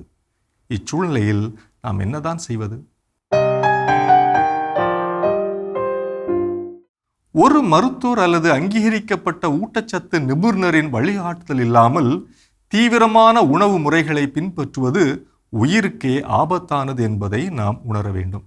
மருத்துவம் பற்றிய அடிப்படை விடயங்களை தெரிந்து கொள்வதற்கு இணையம் அல்லது செயற்கை நுண்ணறிவை பயன்படுத்தலாம். ஆனால் மருத்துவரிடம் நேரடியாக உரையாடுவதும் ஆலோசனை கேட்பதுமே நலமான வாழ்வுக்கு வழிவகுக்கும். செயற்கை நுண்ணறிவு என்பது வளர்ந்து வரும் ஒரு தொழில்நுட்பம். ஆராய்ச்சிகளும் பலதரப்பட்ட ஆய்வுகளும் தொடர்ந்து நடந்து கொண்டே இருக்கிறது. எனவே முழுமையாக செயற்கை நுண்ணறிவை மருத்துவர் ஒருவருக்கு இணையாக அல்லது பதிலாக பார்ப்பதை நாம் கண்டிப்பாக தவிர்க்க வேண்டும். டிஜிட்டல் மருத்துவ முறை என்பது தகுதியற்ற நபர்கள் வழங்கும் தவறான மருத்துவ ஆலோசனைகள் பெரும் ஆபத்தை விளைவிக்கலாம். எனவே தமிழக அரசு மற்றும் மருத்துவ கவுன்சில், அதாவது NMC விதிகளின்படி தகுதியான மருத்துவர்களின் ஆலோசனைகளை மட்டுமே பின்பற்றுவதும் மருந்து சீட்டு இல்லாமல் மருந்துகளை உட்கொள்வதையும் நாம் கண்டிப்பாக தவிர்க்க வேண்டும். சரியான மருத்துவர்களையும் உண்மையான தகவல்களையும் நாம் அடையாளம் கண்டு பயன்படுத்தினால் வருமுன் காப்போம் என்ற கொள்கையின்படி ஆரோக்கியமான சமுதாயத்தை நாம் படைக்க முடியும். தொழில்நுட்பம் வெறும் கருவிதான், ஆனால் தகுதியான மருத்துவ அறிவே உண்மையான மருந்து. இது வலை உலகம் 360 டிகிரி டிஜிட்டல் உலகிற்கான உங்கள் அகராதி. ஒருமையான வலையுலகம் 360 டிகிரி பார்த்தாச்சு. அதோட இன்னைக்கு நம்ம கடவுள் வணக்கம் நிகழ்ச்சியில பேசிட்டு இருக்கிறோம். இன்டர்நேஷனல் யூத் டேல இளைஞர்கள் அறிந்து வைத்திருக்க வேண்டிய அரசியல் அறிவு என்னென்ன, அது இளைஞர்களுக்கு மட்டுமல்ல நம்ம ஒவ்வொருவருக்கும் தேவையானது. அதுல அடுத்ததான் என்ன சொல்றாங்க, நம்ம கையில மிகப்பெரிய ஆயுதம் ஒண்ணு கொடுத்திருக்காரு கடவுள்னு சொல்லலாம். அது இப்ப இருக்க டெக்னாலஜி தான். அதையும் சோசியல் மீடியா. நமக்கு கிடைக்கக்கூடிய பல தகவல்கள் நம்ம என்ன பண்றோம் அப்படின்னா, இஷ்டத்துக்கு நம்ம பாட்டுன்னு அதை ஷேர் பண்ணிட்டே இருக்கோம். அதாவது உண்மை நிலை என்னன்னே தெரியாம. ஸோ அப்படிப்பட்ட அந்த சோசியல் மீடியால நமக்கு கிடைக்கக்கூடிய அந்த தகவல்களை பயனுள்ள வகையில நம்ம அதை பகிர்றோமா அப்படின்றத நம்ம தெளிவுல கொண்டு அதுக்கப்புறமா அதை நம்ம செய்யணும். நிச்சயமா இந்த சோசியல் மீடியா அப்படிங்கிறது இன்னைக்கு பல்வேறு நாடுகளில் பல்வேறு தாக்கத்தை, பல்வேறு புரட்சிகரமான மாற்றத்தை என்ன பண்ணிருக்கு, ஏற்படுத்திட்டு இருக்கு. அதுல எந்த மாற்று கருத்தும் கிடையாது. ஆனா அப்படி பயன்படுத்த வேண்டிய சோசியல் மீடியாவை இன்னைக்கு தவறான தகவல்களை பயன்படுத்தக்கூடிய, பரப்பக்கூடிய ஒரு தளமாகவும் இன்னைக்கு என்ன ஆயிட்டு இருக்குது, மாறிக்கொண்டே இருக்கிறது. 2015 நினைக்கிறேன், 2015 அந்த டைம் பெருவெள்ளத்தின் போது, சென்னை பெருவெள்ளம் 2015-16 ஞாபகம் இல்லை. அந்த பெருவெள்ளத்தின் போது நான் அப்போ காலேஜில் எங்கள் ஊரில் ஒர்க் பண்ணிட்டு இருந்தேன். அப்போ ஒர்க் பண்ணிட்டு இருக்கையில ஒரு புகைப்படம் ஒன்று வந்துச்சு. இந்த தண்ணியில இந்த பூச்சியை கண்டா நீங்க என்ன பண்ணாதீங்க, தொடாதீங்க, தொட்டிங்கன்னா கை இப்படி மாறிடும் சொல்லி அந்த பூச்சியோட புகைப்படமும் இந்த கை இப்படி மாறின்னு சொல்லி கையில ஃபுல்லா ஓட்டையா இருக்குது. இதை பார்த்துட்டு எனக்கு ஒரு மாதிரி மென்டலி நான் டிஸ்டர்ப் ஆயிட்டேன். அந்த 2 எனக்கு இருந்த ஒரே ஒரு கேள்வி, அது ஃபேக் நியூஸ்ங்கிறது நான் பின்னாடி தான் என்ன பண்ணிக்கிட்டேன், தெரிஞ்சுக்கிட்டேன். அப்ப அது உண்மை அப்படின்றத நம்பிட்டீங்க. உண்மை அப்படி இருக்கு போல அப்படின்னு சொல்லி. அதனால நான் ரொம்ப மென்டலி டிஸ்டர்ப்டு. அப்புறம் அதை ஆராய்கின்ற பொழுது அது ஃபேக். அது ஒரு அந்த புகைப்படம் எதுக்காக எடுக்கப்பட்ட புகைப்படம்னா, ஏதோ ஒரு படத்துக்காக ஒரு கோரமான ஒரு உருவத்தை காட்டணுங்கிறதுக்காக மேக்கப் பண்ண விஷயம் அந்த போட்டோ. இப்போ இந்த சென்னையில ஒருவேளை நாம இருந்து இப்படிப்பட்ட தகவல்களை நாம் படிக்கின்ற பொழுது தண்ணியில ஏற்கனவே நமக்கு தண்ணியில சூழ்ந்து நம்ம பிரச்சனையில இருந்திருப்போம். இந்த பூச்சியை வந்து நான் தொட்டுட்டேன் கை இப்படி மாறிடும், ஓட்ட என் கையில விழுந்துரும் இப்படிங்கிற ஒரு எண்ணம் எந்த விதமான தாக்கத்தை அந்த பாதிப்புக்குள்ளானவர் இன்னும் எவ்வளவு ஏற்படுத்திருக்கோம் இல்லையா? அவ்வளவு தூரத்துல 600 கிலோமீட்டர் தாண்டி இருந்த எனக்கே அவ்வளவு ஒரு மென்டல் டிஸ்டர்ப் ஆச்சுன்னா சென்னையில இருக்கிறவங்களுக்கு எவ்வளவு டிஸ்டர்பன்ஸ் என்ன பண்ண ஏற்படும்? இது போல தவறான தகவல்களை நாம பரப்புறதுனால எங்க யாரோ ஒருத்தவங்க பாதிக்கப்பட்டு இருக்காங்க, ஏற்பட்டு கொண்டேதான் இருக்கு. உண்மை நிலை தெரியாம எந்த விஷயத்தையும் லைக்கும் பண்ணாதீங்க, ஷேரும் பண்ணக்கூடாது. சோ அதுல நாம தெளிவாக இருக்க வேண்டும். தெளிவாக இருப்போம் ஜோ. நம்ம இன்னும் தொடர்ந்து பேசலாம். இப்ப அடுத்த பகுதி பார்க்கலாம்.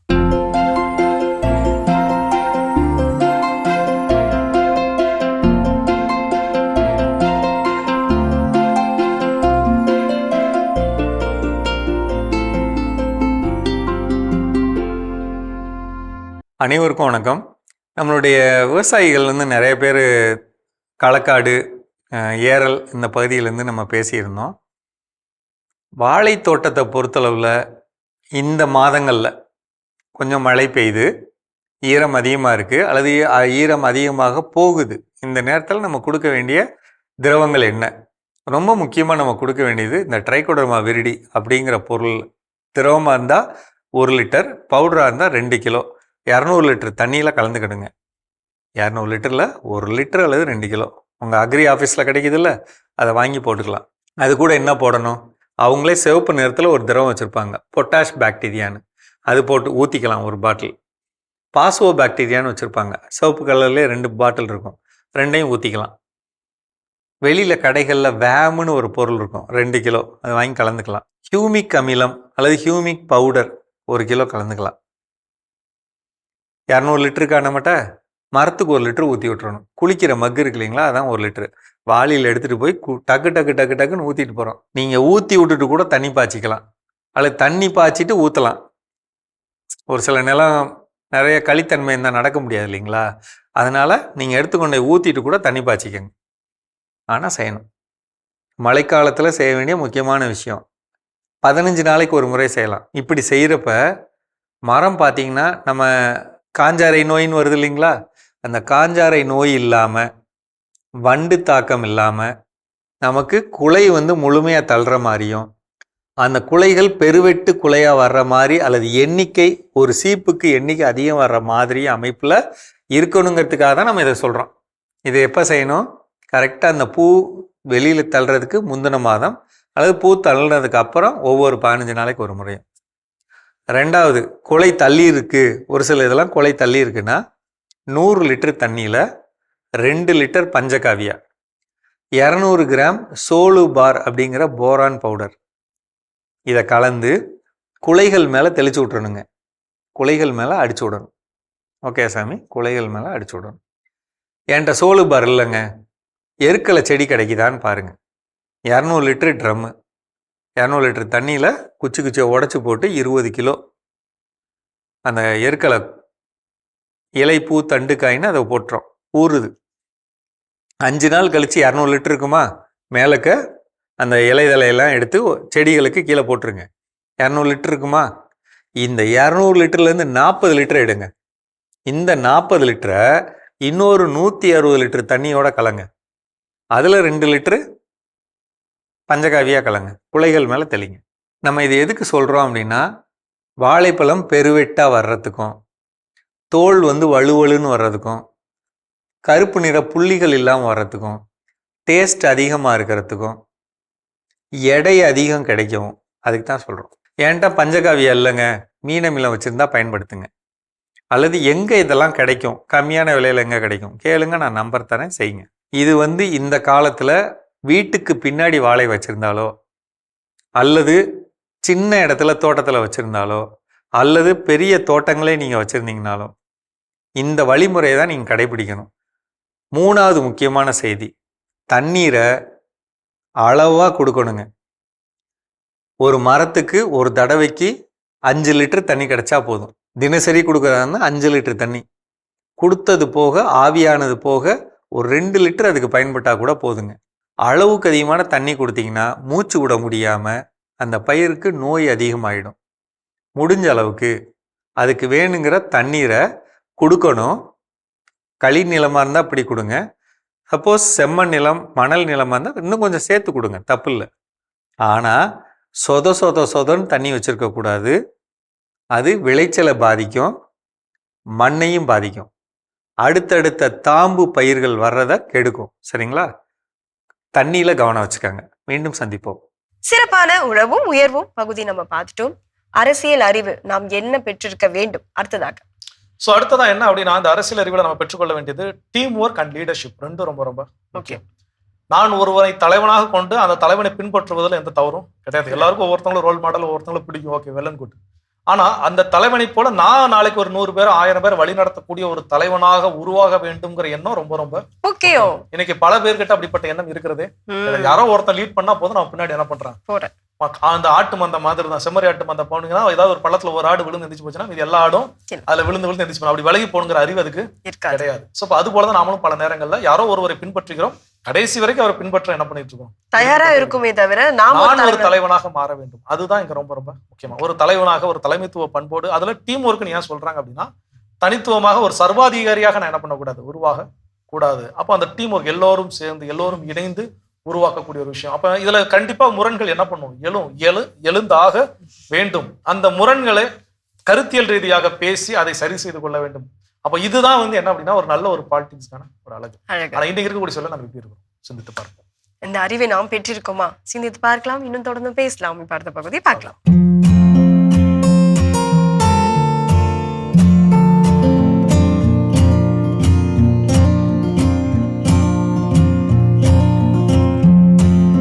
அன்பான மாதா தொலைக்காட்சி நேயர்களுக்கு வணக்கம். இன்றைய நிகழ்ச்சியில் நம்ம பார்க்க போகிறது கிட்னி ஸ்டோன், சிறுநீரக கற்கள். முன்பெல்லாம் பார்த்தீங்கன்னா ஆண்களுக்கு தான் இந்த கிட்னி ஸ்டோன் அதிக அளவில் வந்துட்டு இருந்துச்சு. இப்போ அப்படி கிடையாது, பெண்கள் ஆண்கள் எல்லாருக்கும் வந்துட்டுருக்கு. இதுக்கு உணவு முறை, நம்ம சரியான முறையில் தண்ணி குடிக்காமல் இருக்கிறது, அதே போல் யூரின் பாஸ் பண்ணாமல் இருக்கிறது கூட ஒரு தப்பான காரியத்தை இன்னைக்கு மக்கள் கடைபிடிச்சிட்டு இருக்கிறதுனாலையும் இன்னைக்கு கிட்னி ஸ்டோன் வருது அப்படிங்கிறத உங்களுக்கு சொல்லி புரிய வைக்கணும். இப்போது ஒரு ஆஃபீஸில் ஒர்க் பண்ணுறீங்க, ஒரு 2 hours ஒன்ஸாவது நீங்கள் ஒரு தண்ணி குடிக்கணும், ஒரு வாஷ்ரூம் போயிட்டு யூரின் பாஸ் பண்ணிட்டு வரணும். ஆனால் மறந்தும் இருக்கலாம், வேலை நிமித்தமாகவும் இருக்கலாம். இதில் என்ன பண்ணிடுறோம், நம்ம அந்த தண்ணி குடிக்கிறதையும் மறந்துடுறோம், சிறுநீர் கழிக்கிறதையும் அடக்கி வச்சு தள்ளி போடுறோம். இப்போ ஸ்கூல் பிள்ளைங்கள்லாம் பார்த்தீங்கன்னா காலையில் குழந்தைங்க ஸ்கூலுக்கு போனால் ஈவினிங் வரைக்கும் அவங்க வாஷ்ரூம் போகிறதே இல்லை. கேட்டால் அங்கே சுத்தம் இல்லை அப்படி இப்படிங்கிறாங்க. சில குழந்தைகள் போயிட்டு வராங்க, ஒன்று இன்டேக் இல்லை, ரெண்டாவது வெளியே தள்ள வேண்டியதையும் கண்ட்ரோல் பண்ணி அடக்கி வச்சுருக்கீங்க. இது மிக மிக தவறு. சரி, உங்களுக்கு வந்துருச்சு, கிட்னி ஸ்டோன் வந்துருச்சு, 1 or 2 மல்டிபிள், 2 கிட்னிலையும் இருக்கலாம், ஒரு கிட்னிலையும் இருக்கலாம், சொல்ல முடியாது எங்கே இருக்குது, அதை பொறுத்து தான் பிரச்சனைகள். சரி, இதுக்கு என்ன செய்யணும்? முடிந்த அளவு அறுவை சிகிச்சை இல்லாமல் ட்ரீட்மெண்ட் இருக்குது, கடைப்பிடிக்கணும். ஒன்ஸ் வந்துருச்சுனாலே அடுத்தது திரும்பி வர வாய்ப்புகள் மிக அதிகம். அதனால நீங்கள் லைஃப் லாங் சிலதை கடைப்பிடித்து தான் ஆகணும். தண்ணி நல்லா குடிக்கணும், யூரின் பாஸ் பண்ணணும், சில உணவுப் பொருட்கள் நீங்கள் அவாய்ட் பண்ணணும், பார்த்துக்கணும். இல்லைன்னா ஆசைக்கு கொஞ்சம் சாப்பிடலாம். அதையே ஃபுல்லாக நான் பார்க்குறேன் எப்படியெல்லாம் சாப்பிட்றாங்க பிள்ளைங்கன்னு பார்த்தீங்கன்னா, கிட்னி ஸ்டோன் மற்றவங்க சொல்கிறாங்க அன்டைம் ஃபுட்டு ஃபஸ்ட்டு, அப்புறம் நான்வெஜ் அதிகம், அப்புறம் ரொம்ப ஸ்பைசி ஃபுட்டு, பார்த்தா கிட்னி ஸ்டோன். அப்போ காரணங்கள் நீங்கள் புரிஞ்சுக்கோங்க, பலவாக இருக்கும். சரி, வந்துருச்சு, அது அடிக்கடி வராத அளவுக்கு நம்ம பார்த்துக்கணும். நிச்சயமாக ட்ரீட்மெண்ட் இருக்குது, டயட் இருக்குது. அவங்களுக்கும் கிட்னி ஸ்டோனுக்கும் நான் சொல்லுவேன் ஒரு 2 weeks or 10 days ஆகுது மினிமம். முதல்ல டென்ஷன் இருக்கக்கூடாது, பெட் ரெஸ்ட்டில் இருக்கணும். அவங்களுக்கு நாங்கள் 1 hour ஒன்ஸ் லிக்விட் ஃபுட்டு சாப்பிட சொல்வோம். 45 minutes ஒன்ஸ் யூரின் அவங்க பாஸ் பண்ணணும். காரணம் என்னென்னா 2 விதத்தில் அவங்களுக்கு மருந்து வேலை செய்யும், உணவும் வேலை செய்யும். ஒன்று அந்த கல் கரையணும், அடுத்தது கரைந்த கற்கள் மணலாக யூரின் வழியாக வெளியேற ட்ரீட்மெண்ட். ஒன்று கரையவும் கரைந்த கல் வெளியேறவும் தான் ட்ரீட்மெண்ட். அப்போ நீங்கள் லிக்விட் கொடுத்து ரெஸ்ட் எடுத்து யூரின் பாஸ் பண்ணிகிட்டே இருந்தீங்கன்னா உங்களுக்கு வந்துட்டோம். அப்படி நான் பேஷண்ட் கொடுத்துருக்கேன். ஒரு பேஷண்ட் அப்படி தான் ஒரு பத்திரிக்கையில் மவுண்ட் ரோட்டில் ஒர்க் பண்ணிட்டு இருந்தார். ஃபோன் பண்ணுறாரு காலையில் 5 o'clock. மேடம் எனக்கு கிட்னி ஸ்டோன் வந்துருச்சுன்னு 5 o'clock ஃபோன் பண்ணுறாரு. அப்போ எவ்வளோ வேதனை, எவ்வளோ மகிழ்ச்சி. அந்த வேதனையிலிருந்து மீண்டும் மகிழ்ச்சியாக இருந்தால் அந்த சந்தோஷத்தை தெரியப்படுத்தணும்னு 5 o'clock எனக்கு ஃபோன் பண்ணி சொல்கிறார். இப்படியெல்லாம் நான் பார்த்துருக்கேன். அதே போல் மேக்ஸிமம் 25 mm இருக்கக்கூடாது, இருக்குது. அவங்களுக்கு நானே ட்ரீட்மெண்ட் கொடுத்து 1 monthல அது 4 mm ஆக்கினேன். 25 mm 4 mm வரைக்கும் அதை ஒரே மாதத்தில் கரைச்சு. இந்த மாதிரி நிறைய பேருக்கு ஃபுல்லாக கரைஞ்சி வெளியே வந்தவங்க இருக்காங்க. ஃபாலோ பண்ணால் நிச்சயமாக கிட்னி ஸ்டோனும் அறுவை சிகிச்சை இல்லாமல் சிகிச்சை பெறலாம். இல்லை அப்படின்னா இப்போலாம் நீங்கள் போகிறீங்க ஹாஸ்பிட்டலில், எவ்வளோ செலவு, வலி, வேதனை. ஒவ்வொரு தரமும் போய் நீங்கள் அது கத்தீட்ரல் போடுவாங்க, அதுக்கப்புறம் அது வைக்கணும், திருப்பி எடுக்கணும், உடைக்கணும், எவ்வளோ விஷயங்கள். அதனால உங்களுக்கு கிட்னி ஸ்டோன் அது பால் மாதிரி ப்ரௌன் கலரில் பிளட்டு கலந்தெல்லாம் யூரின் போகலாம். அதை உணர்ந்து இம்மிடியேட்டு நீங்கள் ஸ்கேன் பண்ணுங்கள், டெஸ்ட் எடுங்க, கொண்டு வாங்க, பலனை அடையலாம். மீண்டும் நாளை சந்திப்போம். நன்றி. அன்னை மரியே வாழ்க. சிறப்பான நம்ம ஒரு வைத்திய பகுதி பார்த்துட்டோம். நிகழ்ச்சியோட நிறைவுக்கும் வந்தாச்சு. இன்னைக்கு நாள் இன்டர்நேஷனல் யூத் டேல இளைஞர்கள் அறிந்து கொள்ள வேண்டிய அரசியல் அறிவு என்னென்ன அதை தான் நம்ம தெரிஞ்சுட்டு இருக்கிறோம். அது இளைஞர்களுக்கு மட்டுமல்ல, நம்ம அனைவருக்குமே தெரிந்து கொள்ள வேண்டிய ஃபைனலா என்ன சொல்றாங்க, குளோபல் அவேர்னஸ் அப்படின்றது நம்ம எல்லோருக்குமே தெரிந்து கொள்ள வேண்டிய ஒன்று அப்படின்னு சொல்லலாம். இன்னைக்கு நம்ம வீட்டுக்குள்ள ஒரு பிரச்சனை நடக்குது அப்படின்றப்போ அது நம்ம வீட்டுல இருக்கவங்க பேசி தீர்த்துக்கிறோம். அதுவே பக்கத்து வீட்டுல நடக்கிறப்போ எட்டி பாக்குறோம் இல்லையா? இதுவே நம்ம கொஞ்சம் தள்ளி நடக்கிறப்போ, இப்போ ஒன்னும் இல்ல, சின்ன போர் நடந்தது, அங்கதானே நடக்குது. இங்க நம்மளுக்கு என்ன பாதிப்பு இருக்கு? நம்ம ஈஸியா நம்மளுக்கு பிடிச்ச பாட்டை போட்டுட்டு நம்மளுக்கு பிடிச்ச சாப்பாடை சாப்பிட்டுட்டு அங்க எவ்வளவு மக்கள் கஷ்டப்பட்டுட்டு இருந்தாங்க. அதுல அதோட நியூஸ், அந்த ஸ்டாட்டிஸ்டிக்ஸ், எவ்வளோ விஷயங்களை வந்து பகிர்ந்து இந்த சோசியல் மீடியா ஆகட்டும், டிவி ஆகட்டும், எவ்வளவு நியூஸ் ஆகட்டும், இது எல்லாமே நம்மளுக்கு ஜஸ்ட் ஒரு நியூஸா தான் நம்ம வந்து கடந்து போயிருந்தோம். அப்படி இல்லாமல் அரசியல் அறிவு என்பது என்ன அப்படின்னு பாத்தீங்கன்னா, ஒரு தனி மனிதனா இருக்கும்பொழுது இந்த குளோபல் அவேர்னஸ் நம்ம தெரிஞ்சுக்கும் போதுதான் மக்கள், ஒட்டுமொத்த மக்களும், இந்த உலக மக்களும் எவ்வளவு வந்து கஷ்டப்பட்டுட்டு இருக்காங்க, எங்கெங்கெல்லாம் எப்படிப்பட்ட மக்கள்லாம் இருக்காங்கன்றத நம்ம பொதுவாக தெரிந்து கொள்ள முடியும். கண்டிப்பா குளோபல் அவேர்னஸ் இருக்கணும். அப்படிங்கிறது ஏன் முக்கியம் அப்படின்னா, சில மாதங்களுக்கு முன்னதாக அமெரிக்கா ஈரான் போர் தொடங்கிய காலகட்டத்தில் சென்னையில என்ன நடந்துச்சுன்னு பாத்தீங்கன்னா, எல்லா பெட்ரோல் பல்க்லயும் முண்டி அடிச்சு கொண்டு போய் என்ன பண்ணாங்கன்னா, எல்லாம் பெட்ரோல் டீசல் ஃபில் பண்ணாங்க. கண்டிப்பா விஷயம் என்னன்னா, அமெரிக்காவுக்கு ஈரானுக்கு போர் தொடங்கிருச்சு, ஐயோ போச்சு, பெட்ரோல் விலையெல்லாம் ஏறி போயிடும். இதுதான் குளோபல் அவேர்னஸ் இல்லாம இருந்ததுனால நிகழ்ந்த நிகழ்வு. அப்போ அந்த அவேர்னஸ் என்ன அப்படின்னா, இன்னைக்கு இந்தியா யாரிடம் இருந்து இந்த மாதிரியான கச்சா எரிபொருட்களை வாங்குகிறது, அதை எங்கெல்லாம் இது பண்றாங்க, எவ்வளவு நம்ம கிட்ட இருப்பு இருக்குது, இந்த இருப்பு வச்சுன்னு எவ்வளவு நாட்கள் நம்மளால கொண்டு போக முடியும், அந்த ஒன் அண்ட் ஒன்லி சோர்ஸ் வந்து நாம எதிர்பார்க்கக்கூடிய அந்த நாடுகள்ல இருந்து மட்டும்தான் வருதா, இதெல்லாம் தெரிஞ்சிருந்தா தான் இந்த பதட்டம் நமக்கு என்ன இருக்கும், வராம இருந்திருக்கும். இதெல்லாம் நமக்கு அந்த அவேர்னஸோ விழிப்புணர்வோ அறிவோ நமக்கு இல்லாதனால நம்ம என்ன பண்றோம், இந்த மாதிரி யாரோ ஒருத்தங்க கிளப்பி விட்ட வதந்தியை என்ன பண்றோம், எல்லாரும் நம்பிக்கிட்டு முன்னாடி ஓடிக்கொண்டே இருக்கிறோம்.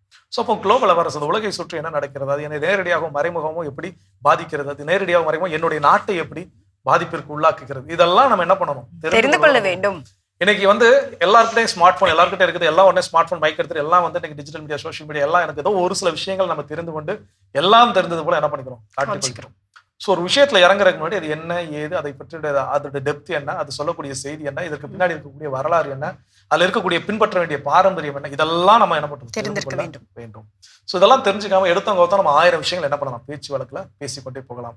சிலருடைய வெற்றியோ சிலருடைய தோல்வியோ எனக்கு என்ன பண்ண முடியாது, ஏற்றுக்கொள்ள முடியாத ஒரு சூழல் வரும். அதெல்லாம் காழ்ப்புணர்ச்சியாக நான் என்ன பண்ணக்கூடாது, வெளிப்படுத்த கூடாது. அப்போ யதார்த்தம் என்ன என்பதை நான் உணர்ந்து கொள்வது ரொம்ப ரொம்ப முக்கியம். ஸோ இன்டர்நேஷனல் யூத் டேல இன்னைக்கு ஆண்டவர் இயேசு கிறிஸ்து நமக்கு ஒரு சிறந்த சிந்தனை கொடுத்திருக்காரு. எல்லோருமே நேரடியாகவோ மறைமுகமாகவோ அரசியலோடு தொடர்பு. ஆண்டவர் இயேசு கிறிஸ்து சிலுவையில காரணம் என்னன்னு பாத்தீங்கன்னா, அது அங்க இருந்த ஒரு அரசியல். ஏன் அப்படின்னா, அவங்க ஒரு பிம்பம் கட்டமைப்பு வச்சிருந்தாங்க, அந்த பிம்பம் எல்லாம் பொய்ன்னு சொல்லி இயேசுநாதர் என்ன பண்ணாரு, உடைச்சார். அதை ஏற்றுக்கொள்ள முடியாம என்ன பண்ணாங்க, அவர்களுக்கு எதிராக திசை திருப்பி விட்டார். சோ இது இன்றளவும் என்ன, இது காலங்காலமாக ஒவ்வொரு இடங்களையும் நடந்து கொண்டேதான் இருக்கு. அப்ப இதை பற்றிய புரிதல்ல நாம கூட்டத்தோட கூட்டமா சேர்ந்து இயேசுவை கைது செய்யுங்கள், இயேசுவை சிலுவையில் சொன்ன கூட்டத்தோட கூட்டமா நாம இருக்கிறோமா, இல்லை இதனுடைய உண்மை நிலை என்ன, இதனுடைய பொய் நிலை என்பதை பிரித்து பார்க்க தெரிந்து உண்மையின் பக்கம் நாம் இருக்கிறோமா, இது நம்முடைய கரங்களில் இருக்கு. சிந்தித்து பார்ப்பதற்கு கடவுள் நல்ல ஒரு வாய்ப்பை கொடுத்திருக்கிறார். கடவுளுக்கு நன்றி சொல்லி இன்னைக்கு நாள் யாரெல்லாம் விழா கொண்டாடுறாங்க.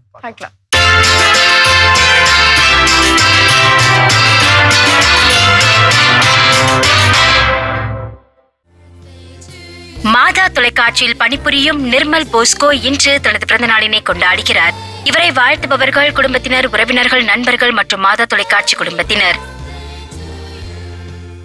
சைமன் டெலாமூர் இன்று தனது 84ஆம் ஆண்டு பிறந்த நாளினை கொண்டாடுகிறார். இவரை வாழ்த்துபவர்கள் மனைவி மரியா டெலாமூர், மகன் லூசியன் டெலாமூர், மருமகள் அவிலா ஜோஸ்பின், மகள் ஜெசிந்தா, மருமகன் தேவ் சேந்த் யோகிஸ், பேரப்பிள்ளைகள் ஜோதி, ஆர்த்தி, அருள் மரி சேந்த் யோகிஸ், குடும்பத்தினர், உறவினர்கள் மற்றும் நண்பர்கள். அன்பானவர்களை, இன்று விழா கொண்டாடும் உங்கள் அனைவருக்கும் இறைவன் தரக்கூடிய அன்பான பரிசு திருப்பாடல் 121:5. ஆண்டவரே உம்மை காக்கின்றார், அவர் வலப்பக்கத்தில் உள்ளார், அவரே உமக்கு நிழலாவார். இந்த இறையாசியோடு நீங்கள் வாழ நாங்கள் ஜெபிக்கிறோம். அன்பானவர்களை, இளைய சக்தி ஈடு இணையற்ற சக்தி என்பதை உணர்வோம், பொறுப்புடன் வாழ்வோம் என்ற இந்த சிந்தனையோடு இன்றைய கடவுள் வணக்கம் நிகழ்ச்சியை நாங்கள் நிறைவு செய்கிறோம். இந்த நாளும் இனிய நாளாக அமைய மாதா தொலைக்காட்சியின் வாழ்த்துக்களும் ஜெபங்களும். மீண்டும் உங்கள் அனைவரையும் கடவுள் வணக்கம் நிகழ்ச்சியில் சந்திக்கும் வரை உங்களிடமிருந்து விடைபெறுகிறோம். இயேசுவுக்கே புகழ். மரியே வாழ்க. ஒரு வழியா காலேஜ் முடிச்சிட்டேன். எப்ப வேலைக்கு போற? ஐடி வேலை எல்லாம் கஷ்டம்பா. வேலை கிடைச்சிருச்சா? எனக்கு இந்த கவலையே இல்லை, ஏன்னா நான் SLA இன்ஸ்டிடியூட் ஜாயின் பண்ணியிருக்கேன். ஜஸ்ட் 4 months ட்ரைனிங் கம்ப்ளீட் பண்ணதும் என்னோட ஐடி கேரியருக்கு நான் ரெடி ஆயிடுவேன். SLA Institute, right way to IT job. Contact 8870767784.